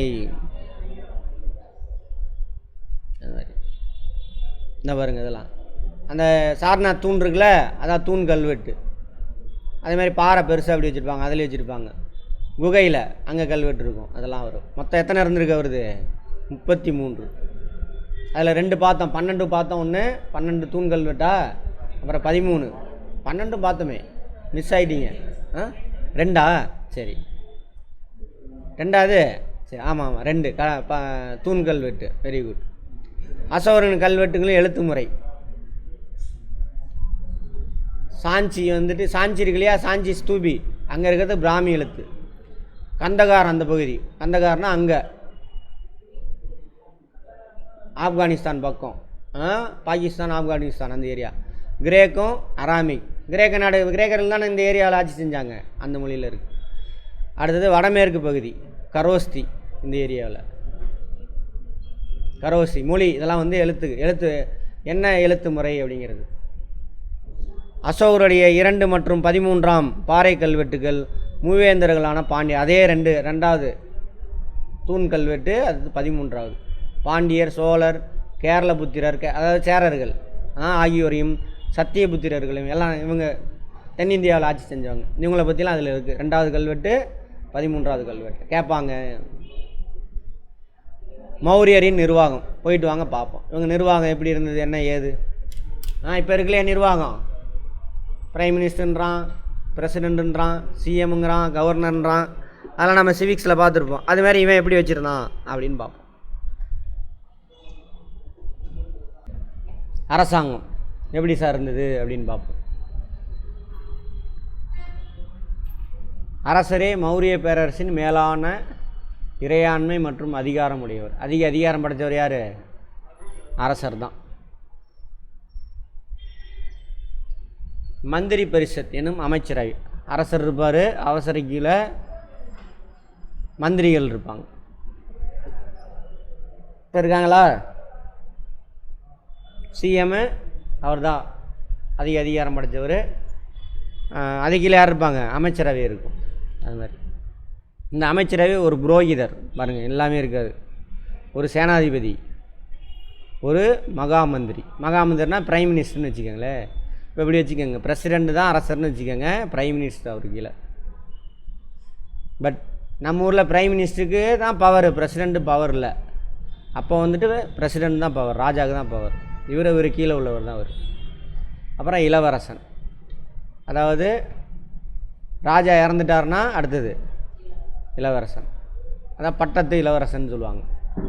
அரசர் ஒரு மிக சிறந்த உளவுத்துறையை கொண்டிருந்தார். ஸ்பை, உளவுத்துறை, இன்டெலிஜென்ஸ் செக்ஷன் அப்படிம்பாங்க. என்ன நடக்குது அப்படின்னு சொல்லிட்டு மக்களோட மக்களாக இருப்பாங்க. மக்கள் என்ன பேசிக்கிறாங்க அப்படின்னு ரிப்போர்ட் அங்கே அனுப்புவாங்க ராஜா. இப்பயும் இருக்குது, 2-3 இருக்குது. இப்போ நம்ம தமிழ்நாடு கவர்மெண்ட்டுக்கு பார்த்திங்கன்னு வச்சுக்கோங்க, இந்த உளவுத்துறை. சிஎம்முக்கு டைரெக்டாக ஒரு உளவுத்துறை இருக்கும், அவங்க கொடுப்பாங்க. டிஜிபி, அதாவது டிஜிபி வாங்கி அங்கேருந்து அங்கே கொடுப்பாரு, அங்கேயே இருக்கும் சென்ட்ரலில். அப்புறம் இங்கே கமிஷனர், சேலம் சிட்டி கமிஷனர் இருப்பாங்க. அவங்க மூலியமாக ஒரு உளவுத்துறை ரிப்போர்ட் போகும், 2-3 ரிப்போர்ட் போகும். 3 வெரிஃபை பண்ணிக்குவாங்க. ஏதாவது கலவரம் நடக்க போதா, மக்கள் என்ன நினைக்கிறாங்க. பேசுகிறதெல்லாம் டீ கடையில் சாதாரண ஆளாக இருப்பான், போலீஸ்கார மாதிரியே இருப்பாங்க. நீட்டாக கட்டிங்லாம் பண்ணிட்டுலாம் இருக்க மாட்டாங்க, பிச்சைக்கார மாதிரியே இருப்பாங்க. அவங்களை சுற்றி மேட்ரு வாங்கி அங்கே அனுப்பிடுவாங்க, என்ன பேசிக்கிறாங்க அப்படின்னு. அதேமாதிரி அப்போ வச்சுருக்காரு. எல்லாம் என்ன ஆயிரும் பார்த்துருப்போம். பெரிய நாடு, அங்கங்கே சிற்றரசர்லாம் யார் இருப்பார்? இந்த பெரிய அரசருக்கு கட்டுப்பட்டு நடப்பாங்க. அப்போ அவன் தனியாக கூட பிரிஞ்சு போயிடலாம், அல்லது மன்னருக்கு எதிராக என்ன பண்ணலாம், புரட்சியில் ஈடுபடலாம். அதெல்லாம் தெரிஞ்சுக்கணும். தெரிஞ்சுக்கிட்டு முன்கூட்டியே என்ன பண்ணுவாங்க, நடவடிக்கை எடுப்பாங்க. இது ராஜா. அப்போ ராஜா, அவருக்கு கீழே அமைச்சரவையில் ஒரு புரோகிதர், ஒரு சேனாதிபதி, ஒரு மகாமந்திரி, பிரைம் மினிஸ்டரு, இளவரசன் எல்லாம் இருப்பாங்க. இவங்க கூட டிஸ்கஷன் பண்ணி தான் எல்லாத்தையும் செயல்படுத்துவாங்க. அதே மாதிரி உளவுத்துறை இருக்கும். அடுத்தது வருவாய் முறை. நிலங்களே அரசுக்கு அதிக வருவாய் ஈட்டி தந்தது. இப்போல்லாம் அது கிடையாது. இப்போ ஜிஎஸ்டி அந்த மாதிரி தான் கொடுக்குது. சரியா? ரைட். லும்பினியில் உள்ள அசோகரது கல்வெட்டு பாலி மற்றும் பாகா என்னும் 2 வரிகளை குறிப்பிடுதாமா. வேத காலத்தில் பார்த்துருப்பா பாலின்ற ஒரே ஒரு வரி மட்டும்தான் இருந்திருக்கும். அதோடு சேர்ந்து இன்னொன்று பாகா ரெண்டு வரிகள் இருந்திருக்கு. மொத்த விளைச்சல் 6ல் 1 பங்கு பாகா நிலவரி. காடுகள், சுரங்கங்கள், உப்பு, நீர்ப்பாசனம் ஆகியவற்றிலிருந்து பெறப்பட்ட வரி எக்ஸ்ட்ரா வரி. காடு வளர்த்தோம்னா, அதை வெட்டினோம்னா, சுரங்கம், உப்பு, இரிகேஷன், விவசாயத்துக்கு தண்ணி பாய்ச்சுறாங்களா, நீர்ப்பாசனம், வரி கட்டணும். இன்னும் இருக்குது அந்த மெத்தடெல்லாம். அரசு வருவாயில் பெரும்பகுதி இராணுவத்திற்கு ஊதியம். இப்பயும் இராணுவத்துக்கு தான் நிறைய செலவு பண்ணுறாங்க. அரசு அதிகாரிகளுக்கான ஊதியம் 2 பேருக்கு தான் அதிகமாக, இப்போயுமே ஊழியர்களுக்கு தான் அதிக சம்பளம் போகுது. அறக்கட்டளை, அரசாங்கம் மக்களுக்காக ஏதாவது எல்லாம் பண்ணுவாங்க. இப்போ கோயிலெலாம் அன்னதானம் போடுறாங்கல்ல, அந்த மாதிரி விஷயங்களுக்கு. அப்புறம் நீர்ப்பாசன திட்டங்கள், குளம் ஏரி வெட்டுறது, அதுக்கெல்லாம் சாலை அமைத்தல், இதெல்லாம். அப்புறம் பொதுப்பணி, இதெல்லாம் பொதுப்பணி தானே, இதெல்லாம் நீர்ப்பாசனம், இதெல்லாம் அதுக்கெல்லாம் செலவழிக்கிறாங்க. ஃபஸ்ட் அதிகமாக எதுக்கு செலவழிக்கிறாங்க? இராணுவம். இது அதே மாதிரி வரி எதில் அதிகமாக கிடைக்குது? விவசாயத்தில், நிலத்தில் தான் அதிகமாக கிடைக்குது. நீதி, ஜஸ்டிஸ், நீதிபதி இருந்தாங்களா, அரசரே நீதித்துறையின் தலைவர். இப்போயுமே பார்த்தீங்கன்னா தெரியும், டிஸ்ட்ரிக் கோர்ட்டு, ஹைகோர்ட்டு, சுப்ரீம் கோர்ட்லாம் தாண்டி போனாலும் அந்த கேஸ் எங்கே எடுத்துகிட்டு போவாங்க? பிரசிடெண்ட்டை கொண்டுட்டு போய் மன்னிப்பு வாங்கலாம். அதேமாதிரி அப்போ ஃபைனல் டெசிஷன் யார் எடுப்பா? ராஜா. அவர் தான் மேல்முறையீட்டு நீதிமன்றம், அப்பீலேட் கோர்ட். அரசர் தனக்கு கீழாக பல துணை நீதிபதியை நியமித்தார். இப்போ உள்ள சட்டம் மாதிரியே தான். தண்டனை கடுமையாக இருந்தது. அந்த தண்டனையை எப்படி ஆகுனா, அசோகர் காலத்தில் கொஞ்சம் எளிமையாக்கிடுவாங்க. அடுத்து இராணுவ நிர்வாகம். இராணுவம் இருக்குல்ல, எல்லையை பாதுகாக்கிறது. அரசரே படைகளின் தளபதி. இப்பயும் நாட்டோட படைக்கு எல்லாத்துக்கும் தளபதி யார்? பிரசிடெண்ட் தான். ஆனால் டம்மி பிரசிடெண்ட்டு, அவங்க எந்த முடிவு எடுக்க முடியாது. மக்களோட பிரதிநிதி பிரைம் மினிஸ்டர், அவர் எடுக்கிறத அவங்க கேட்க முடியும். அவங்களுக்கெல்லாம் எந்த பவரும் கிடையாது. ரைட். 30 நபர்களை கொண்ட 5 குழு. அப்போ ஒரு குழுவுக்கு எத்தனை பேர்? 6. 5 குழு உறுப்பினர், சாரி 5 பேர்னா 6 குழு பிரிக்கப்பட்டிருந்தது. ஒவ்வொரு குழுவும் கீழ்கண்ட நிர்வாகத்தை செய்தது. இத்தனை படம் இருந்திருக்கு. 1 2 3 4 5 6. ஒவ்வொன்றையும் நிர்வாகம் செய்கிறதுக்கு ஒரு குழு. கடற்படை, கப்பலில் போக்குவரத்து, விநியோகம், ஆயுதங்கள், ஆர்ட்லரியா என்னன்னு தெரில, ஒரே நிமிஷம் இங்கிலீஷில் பார்த்துக்கலாம். ஆர்மரி, ஆயுதம், இதெல்லாம் டிரான்ஸ்போர்ட், சப்ளை, இதெல்லாம் அவங்க பார்த்துவாங்க. ஆர்ம்ஸ், ஆயுதங்கள், ஆர்மரி, அதெல்லாம் தயாரிக்கிறது, எடுத்துகிட்டு போய் கொடுக்கறது, அதெல்லாம் டிரான்ஸ்போர்ட்டு, அதெல்லாம் எடுத்துகிட்டு போகிறது, அதெல்லாம் கொஞ்சம். அடுத்து நகராட்சி நிர்வாகம். இப்போ இருக்குல்ல, நம்மளது மாதிரியே தான். ஸ்டேட் கவர்மெண்ட் இருக்குது, சென்ட்ரல் கவர்மெண்ட் இருக்குது. இருந்தாலும் நம்ம சேலம் சிட்டிக்குள்ளே என்ன நடக்குதுன்னு, சந்து பந்தெல்லாம் சாலை வசதி, தண்ணி வசதி செய்யணும். அதுக்கெல்லாம் மாநகராட்சி இருக்குல்ல, அது மாதிரி நகர நிர்வாகம் இருந்திருக்கு. 30 உறுப்பினர் கொண்ட குழுவானது 5 உறுப்பினர் கொண்ட 6 குழுவாக பிரிச்சுருக்காங்க. கவுன்சிலர்லாம் இருக்காங்களே, அந்த மாதிரி. நகர நிர்வாகம் நகரிகா என்னும் அதிகாரியின் கீழ் இருந்தது. இப்போ நம்ம சிட்டிக்கு யார் தலைவர்? அதிக மேயர் இருக்கார்ல, அது மாதிரி. அவருக்கு ஸ்தானிகா, கோபா எனும் அதிகாரிகள் உதவி செய்தனர். மேயர் கீழே யார் ஹெல்ப் பண்ணுவாங்க? கார்பரேஷன் கமிஷனரு, அதுக்கப்புறம் சூப்பர்வைசரு, இவங்கெல்லாம் இருப்பாங்க. அது மாதிரி அங்கே அப்போ நகரிகாவுக்கு ஹெல்ப் பண்ணுறது யார்? ஸ்தானிகா, கோபா அப்படின்ற அதிகாரிகள் கேட்பாங்க. ருத்ரதாமனின் ஜூனாகாத் அல்லது கிர்னார் கல்வெட்டு சுதர்சன ஏரி எனும் நீர்நிலை உருவாக்கப்பட்டதை பதிவு செய்துள்ளது. இதற்கான பணிகள் சந்திரகுப்த மௌரியரின் காலத்தில் தொடங்கப்பட்டது. ருத்ரதாமன் பின்னாடி வருவாங்க, இப்போ இல்லை. ருத்ரதாமன் சொல்லிட்டு ராஜபுத்திரர்னு சொல்லுவாங்க. அவங்க ஒரு 36 பேர் குழுக்கள் ஆட்சி செஞ்சுருப்பாங்க வட இந்தியா முழுவதும். முந்தைய இடைக்கால இந்தியாவில். இடைக்கால இந்தியா பார்த்த ஞாபகம் இருக்கா? பண்டைய கால இந்தியா, இடைக்கால இந்தியா. அதில் முந்தைய அதை ரெண்டாக பிரிப்பாங்க. முந்தைய இடைக்கால இந்தியா.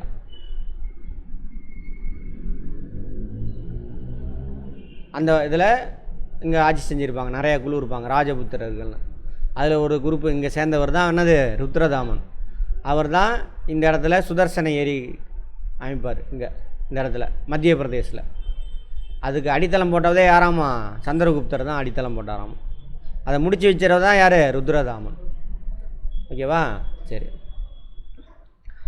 இந்த ருத்ரதாமனுடைய கல்வெட்டு ஜூனாகாத் கல்வெட்டு அப்படிம்பாங்க. ஜூனாகத் கிர்னார் கல்வெட்டும்பாங்க. கேட்பாங்க யாரோ காலத்தை சேர்ந்ததுன்னு கேட்பாங்க. இந்த ஜூனாகாத் கல்வெட்டில் என்ன சொல்லியிருக்காங்க? ருத்ரதாமனுடைய கல்வெட்டு, இவர் தான் சுதர்சன் ஏரியை வெட்டினார் அப்படின்னு சொல்லியிருப்பாங்க.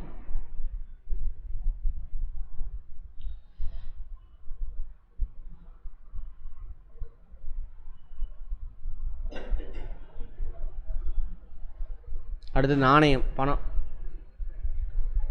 பணம் வணிகத்திற்காக மட்டும் பயன்படுத்தப்படவில்லை. அரசாங்க பணியாளருக்கு ஊதியமும் பணமாகவே கொடுத்துருக்காங்க. ட்ரேடு மட்டும் இல்லாமல் சம்பளம் கொடுத்துருவாங்க, நீ தேவையான பொருளை வாங்கிக்கலாம். அப்போ ஃபஸ்ட்டில் அதுக்கு முன்னாடி எப்படி இருந்திருக்கும்? பணியாளர்களுக்கு என்ன பண்ணுவாங்க? ராஜாவுக்கு பண்டமாக தான் கிடைக்கும் வரி. அதை இராணுவ வீரர்கள் பணியாளர்கள் தான் பிரித்து கொடுப்பாங்க, எடுத்துகிட்டு போய் சாப்பிடுங்க. அப்புறம் காலப்போக்கில் என்ன ஆச்சு? இவங்க காலத்தில் பணமாகவே கொடுத்துட்டாங்க அவங்களுக்கு. மயில், மலை மற்றும் பிறைச்சந்திர வடிவம் பொறிக்கப்பட்ட வெள்ளி நாளையெல்லாம் இருந்திருக்காம.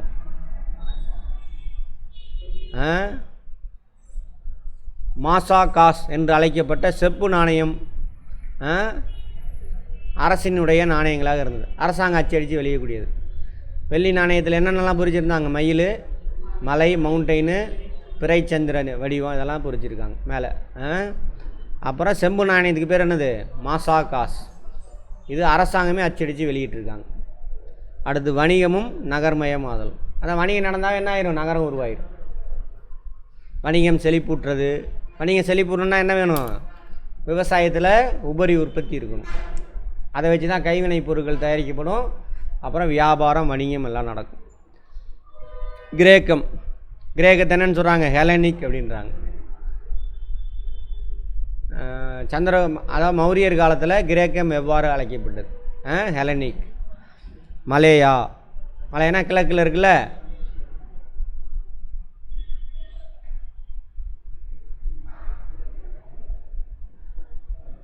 இதுதான் மலையா, இதுதான் மலேசியா எஜ்ஜு. இது எல்லாத்தையும் மலையான்னு சொல்கிறாங்க இங்கேருந்து. அதேமாதிரி பர்மா, ஸ்ரீலங்கா, அங்கெல்லாம் வந்து என்ன பண்ணியிருக்காங்க? எக்ஸ்போர்ட் இம்போர்ட் பண்ணியிருக்காங்க. இலங்கை, பர்மா. பர்மாவை தாண்டி தான் மலேயாவுக்கு போக முடியும்.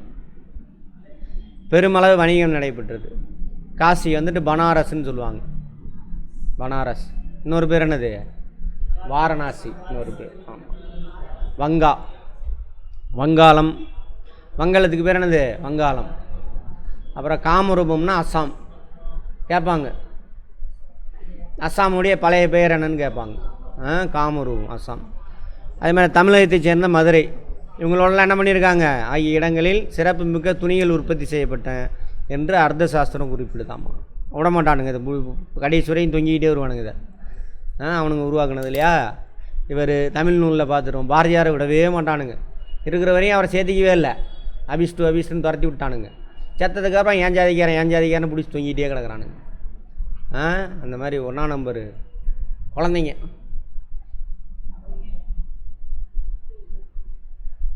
முக்கிய ஏற்றுமதி, இவங்க ஏற்றுமதி செஞ்சது நறுமணப் பொருட்கள், முத்து,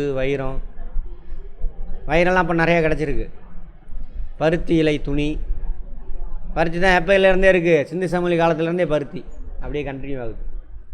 தந்தத்தாலான பொருட்கள். யானையெல்லாம் பழக்கப்படுத்திட்டானுங்களா என்ன மோனிகா? சரி தூங்கிட்டீங்களான்னு பார்த்தேன். சரி, அடுத்தது சங்கு, சிப்பி இதெல்லாம் வந்து ஏற்றுமதி பண்ணியிருக்காங்க. குதிரையை வந்து இறக்குமதி பண்ணியிருக்காங்க. தங்கம் வந்துட்டு இங்கே நம்ம கர்நாடகா இருக்குல்ல, அங்கே தான் தங்கம் இங்கேருந்து இறக்குமதி பண்ணிக்கிட்டாங்க. கண்ணாடி பொருள் இதெல்லாம் இறக்குமதி. பட்டு சீனாவிலேருந்து பட்டு இறக்குமதி, இதெல்லாம் வெளியிலேருந்து இறக்குமதி பண்ணதை நான் வச்சுக்கோங்க. ஏற்றுமதி அதை விட்டுருங்க, ஏதாவது ஒன்று தான் கேட்பான். ஆமாம், இதெல்லாம் இப்போயுமே தங்கம் நம்மக்கிட்ட பற்றாக்குறை தான், கிடைக்கல. ஒரே சுரங்கம் இருந்தது கோளாறு, அதையும் க்ளோஸ் பண்ணிட்டாங்க. கண்ணாடி பொருள் அது பீங்கான் எல்லாம் சீனாவிலேருந்து தான் வரும். இப்போ வரைக்கும் சீனாவிலேருந்து வர பீங்கான் தான் ஃபேமஸ்ஸு. பட்டு லினன் கிடையாது, பட்டு. லினன்னா வேறு, பட்டு சீனாவிலேருந்து இறக்குமதி பண்ணியிருக்கான். குதிரை நம்ம ஊரில் கிடையாது, புல்வெளியில் தான் இருக்கும். அங்கே அரேபியா அங்கேருந்து இறக்குமதி பண்ணுறது. நாணயங்கள் எப்படி இருந்திருக்கு பாருங்க. வெள்ளி நாணயம், தங்க நாணயம் இல்லை, வெள்ளி நாணயம் தான். வெள்ளி செம்பு ரெண்டு தானே சொல்லியிருக்காங்க. அடுத்தது மௌரியர் கலையும் கட்டிடக்கலையும். மௌரியர் கால கலையை 2 வகையிலாக பிரிக்கலாம். உள்ளூர் கலை, உள்ளூர்னால் அந்த தலைநகரம் அதை சுற்றியில் இருக்கும். உள்ளூர் கலையா, சாரி, தலைநகரம் இல்லை, தூரத்தில் உள்ள நகரங்கள் கிராமம்லாம் இருக்குல்ல, அங்கே கட்டின கட்டிடங்கள். யக்ஷன், யக்ஷி, கடவுள் உருவச்சிலைகள் இருந்திருக்கு. ஆண் கடவுள் பெண் கடவுள் அப்படி வச்சுக்கோங்க. அரசர் கலை, கேபிட்டலில் தலைநகரத்தில் பாடலிபுத்திரத்தில் அரண்மனைகள், பொது கட்டடம், மண்டபம், ஒற்றைக்கேல் தூண்கள். இந்த இருக்கா, இது அசோகர் தூண்.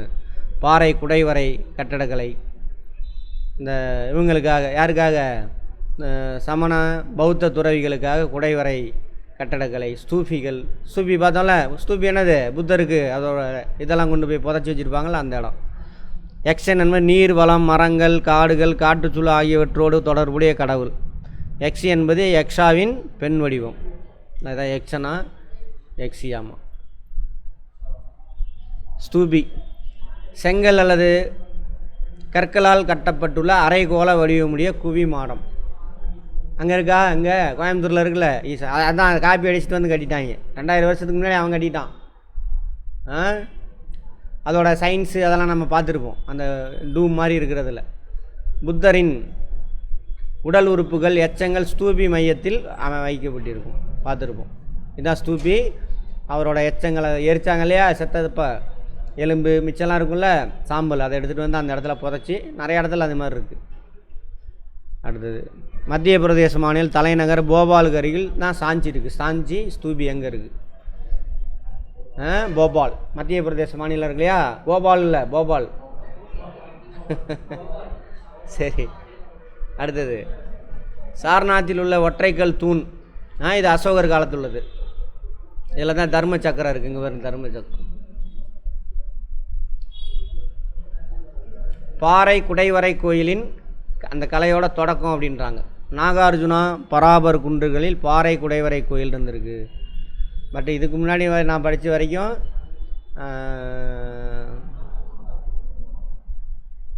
பல்லவர்கள் காலத்தில் தான் தொடங்குச்சு அப்படின்னு படிச்சிருப்போம். இவங்க இங்கே அப்படின்னு சொல்கிறாங்க. சரி, ரைட், இருக்கட்டும், பரவாயில்ல. புத்தகயாவுக்கு வடபுறம் பல குகைகள் உள்ளன. பராபர் குன்றில் உள்ள 3 குகைகள் அசோகருடைய அர்ப்பணிப்புக்கு கல்வெட்டுகள் இருக்காமா.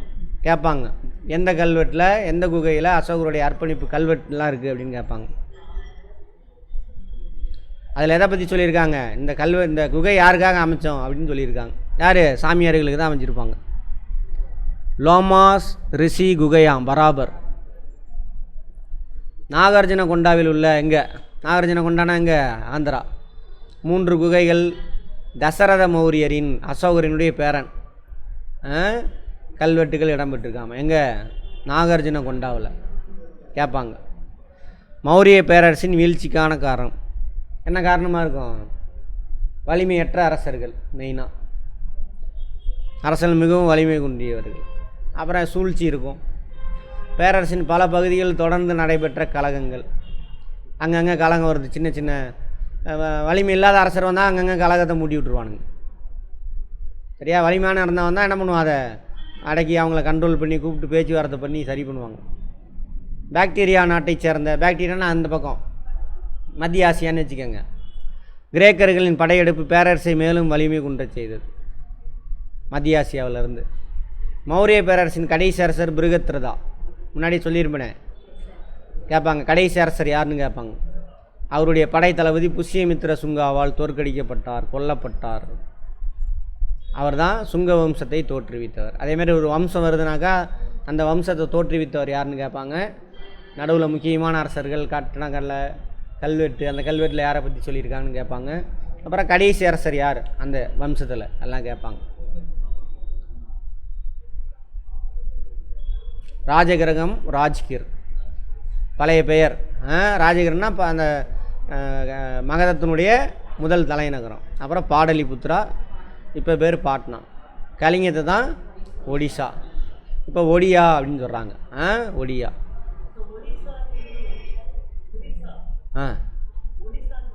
ஆமாம், ஒடிசா.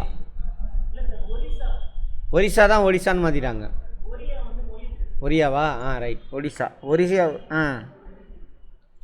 ரீயை வந்து டீயா மாற்றிட்டாங்க.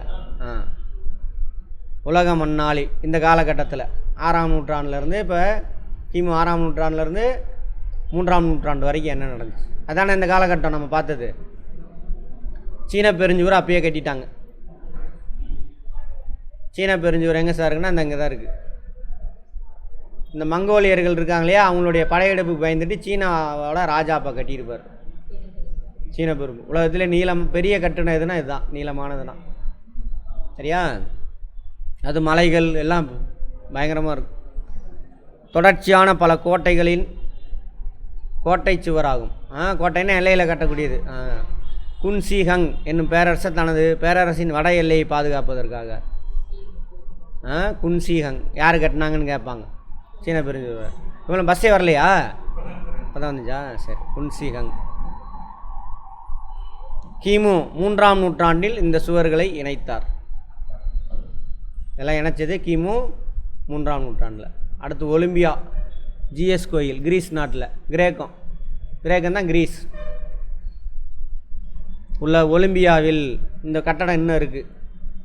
கிமு 5ஆம் நூற்றாண்டில் கட்டப்பட்ட கோயில் ஜிஎஸ் என்ற கடவுளுக்காக அர்ப்பணிக்கப்பட்டுள்ளது.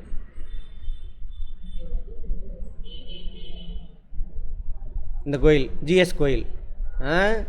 இது பண்டைய உலகின் 7 அதிசயங்களில் ஒன்று. இதுவும் ஒன்று, இதுவும் ஒன்று. வேற இருக்கா? இல்லை. 4 மகாஜன பதங்களில் மிகவும் வலிமையான அரசு எது? Very good. கீழ்கண்டவர்களுள் கௌதம புத்தரின் சமகாலத்தவர் யார்? அதான். ரைட். நான் அசோகரையும் அவரையும் கன்ஃபியூஷன் பண்ணிக்கிட்டேன். புத்தரையும் அசோகரையும். சரி, அடுத்தது. கீழ்காண்பவற்றில் எது மௌரியர் காலத்திற்கான சான்று? அனைத்தும். சந்திரகுப்த மௌரியர் அரியணையை துறந்து டேஸ் என்னும் சமண துறவியோடு சரவண பெலகுலாவுக்கு சென்றார். ஆமாம், இந்த கேள்வியை திரும்பவும் கேட்கலாம், வேறு மாதிரி கேட்கலாம். எங்கே அழைத்து சென்றார்? பத்ரபாக யாரை அழைத்து சென்றார்? இத்தனை கேள்வி இருக்குது இந்த ஒரு கேள்வியில். அடுத்தது. செல்யூக்கஸ் நிக்கேட்டஸ் தூதுவர் யார்? மெகஸ்தனிஸ். அடுத்தது. மௌரிய வம்சத்தின் கடைசி அரசர்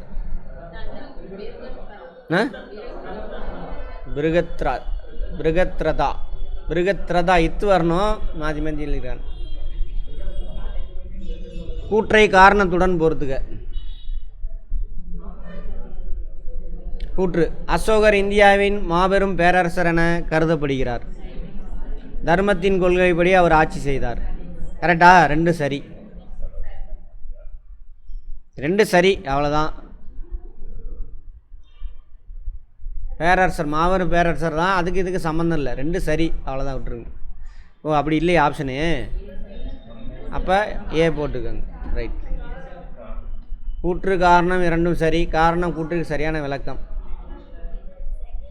விளக்கம் அல்லன்னு சொல்லலாமா? இதான் வரணும், இதான் வரும். ஒட்டுமொத்த இந்தியாவை ஒரே ஆட்சியின் கீழ் இணைத்த முதல் அரசர் சந்திரகுப்த மௌரியர். அப்படியா? தப்பு. மௌரிய நிர்வாகம் பற்றி செய்திகளை அர்த்த சாஸ்திரம் வழங்குகிறது. ஓகேவா? ஆமாம், அதுவுமே புனைப்பு தான், 2 மட்டும்.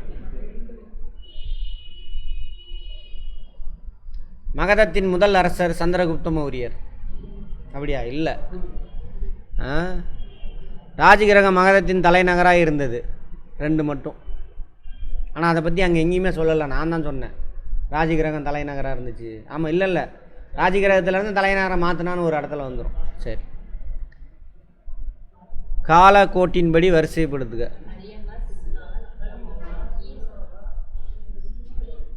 மௌரியா. ஓகேவா? எழுச்சிக்கு காரணம் ஆயிற்று. மகள பேசின் எழுச்சி காரணம் அமைவிடம். ஓகே. கடல் மீதெல்லாம் ஆதிக்கம் கிடையாது. இது 1 2 4 இருக்கா? டேஸ் மகதத்தின் தொடக்க கால தலைநகரம் ராஜகிரகம். முத்ராட்சத்தை எழுதியவர் விசாகதத்தர். Very good. டேஸ் பிந்துசாரரின் மகன் அசோகர்.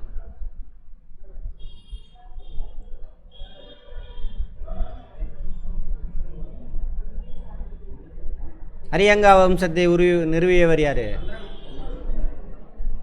அரியங்கா வம்சம் எங்கே இருக்குது? சந்திரகுப்தர் எங்கே இருக்கிறாரு? நான் அரியங்கா வம்சத்தை நான் கேட்டதுக்கு பதில் சொல்லுங்கள். எதுக்கு மௌரியத்துக்கு போகிறீங்க? அவர் பிம்பி. மௌரிய பேரரசை தோற்றுவித்தவர் சந்திரகுப்த மௌரியர். நாடு முழுவதும் தம்மம் தான் கரெக்டு. தம்மத்தை பரப்புவதற்காக டேஸ் பணியமர்த்தப்பட்டனர். தர்ம அல்ல, தம்ம மகாமந்திரிகள். அதுதான் சரி. உனக்கு அதுக்கு இல்லைனாக்கா அதை எடுத்துக்கோங்க. தேவனாம்பியா எனும் பட்டத்தை சந்திரகுப்த மௌரியருக்கு வழங்கப்பட்டது. யாரு? அசோகர். அசோகர் கலிங்க போரில் தோல்வியடைந்த பின்னர் போரை கைவிட்டார். வெற்றி அடைந்தார். இதுவும் தப்பு, இதுவும் தப்பு. அசோகருடைய தம்மா பௌத்த கொள்கைகளை அடிப்படையாக கொண்டது. சரி.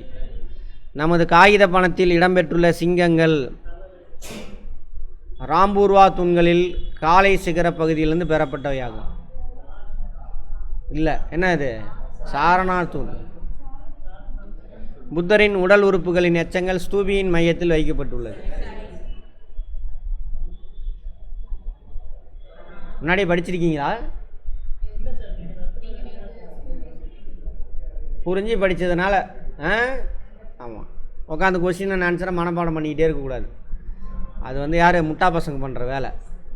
கனா, மெகஸ்தனீஸ், சாணக்கியா. பாருங்கள், விடவே மாட்டானுங்க, வரிக்கு வரி சொல்லுவானுங்க. ஏன்னா பொய்யை திரும்ப திரும்ப சொன்னாயிரும், என்ன ஆயிரும்? உண்மையாயிரும். இன்னும் நிறைய இடத்துல இங்கே மட்டும் விட மாட்டானுங்க, வரலாறு ஃபுல்லாக எழுத்துட்டு வருவானுங்க. தர்ம யாத்திரை, அது தப்பு தான் என்னை கேட்டால். மத சுற்றுப்பயணம் கிடையாது அது. ஆக்சுவலாக மக்கள்லாம் ஒழுங்காக என்ன பண்ணுறாங்க, அவங்களோட நல்லா வாழ்கிறாங்களான்னு ஆய்வு செய்கிறதுக்காக போயிருப்பார். அதான் என்னது? தம்ம யாத்திரை. அசோகர் போவார். இதுவே தப்பு தான். சரி, ரைட்டு, பரவாயில்ல, அதான் இருக்குது. ஆமாம், சரி. அப்படியா?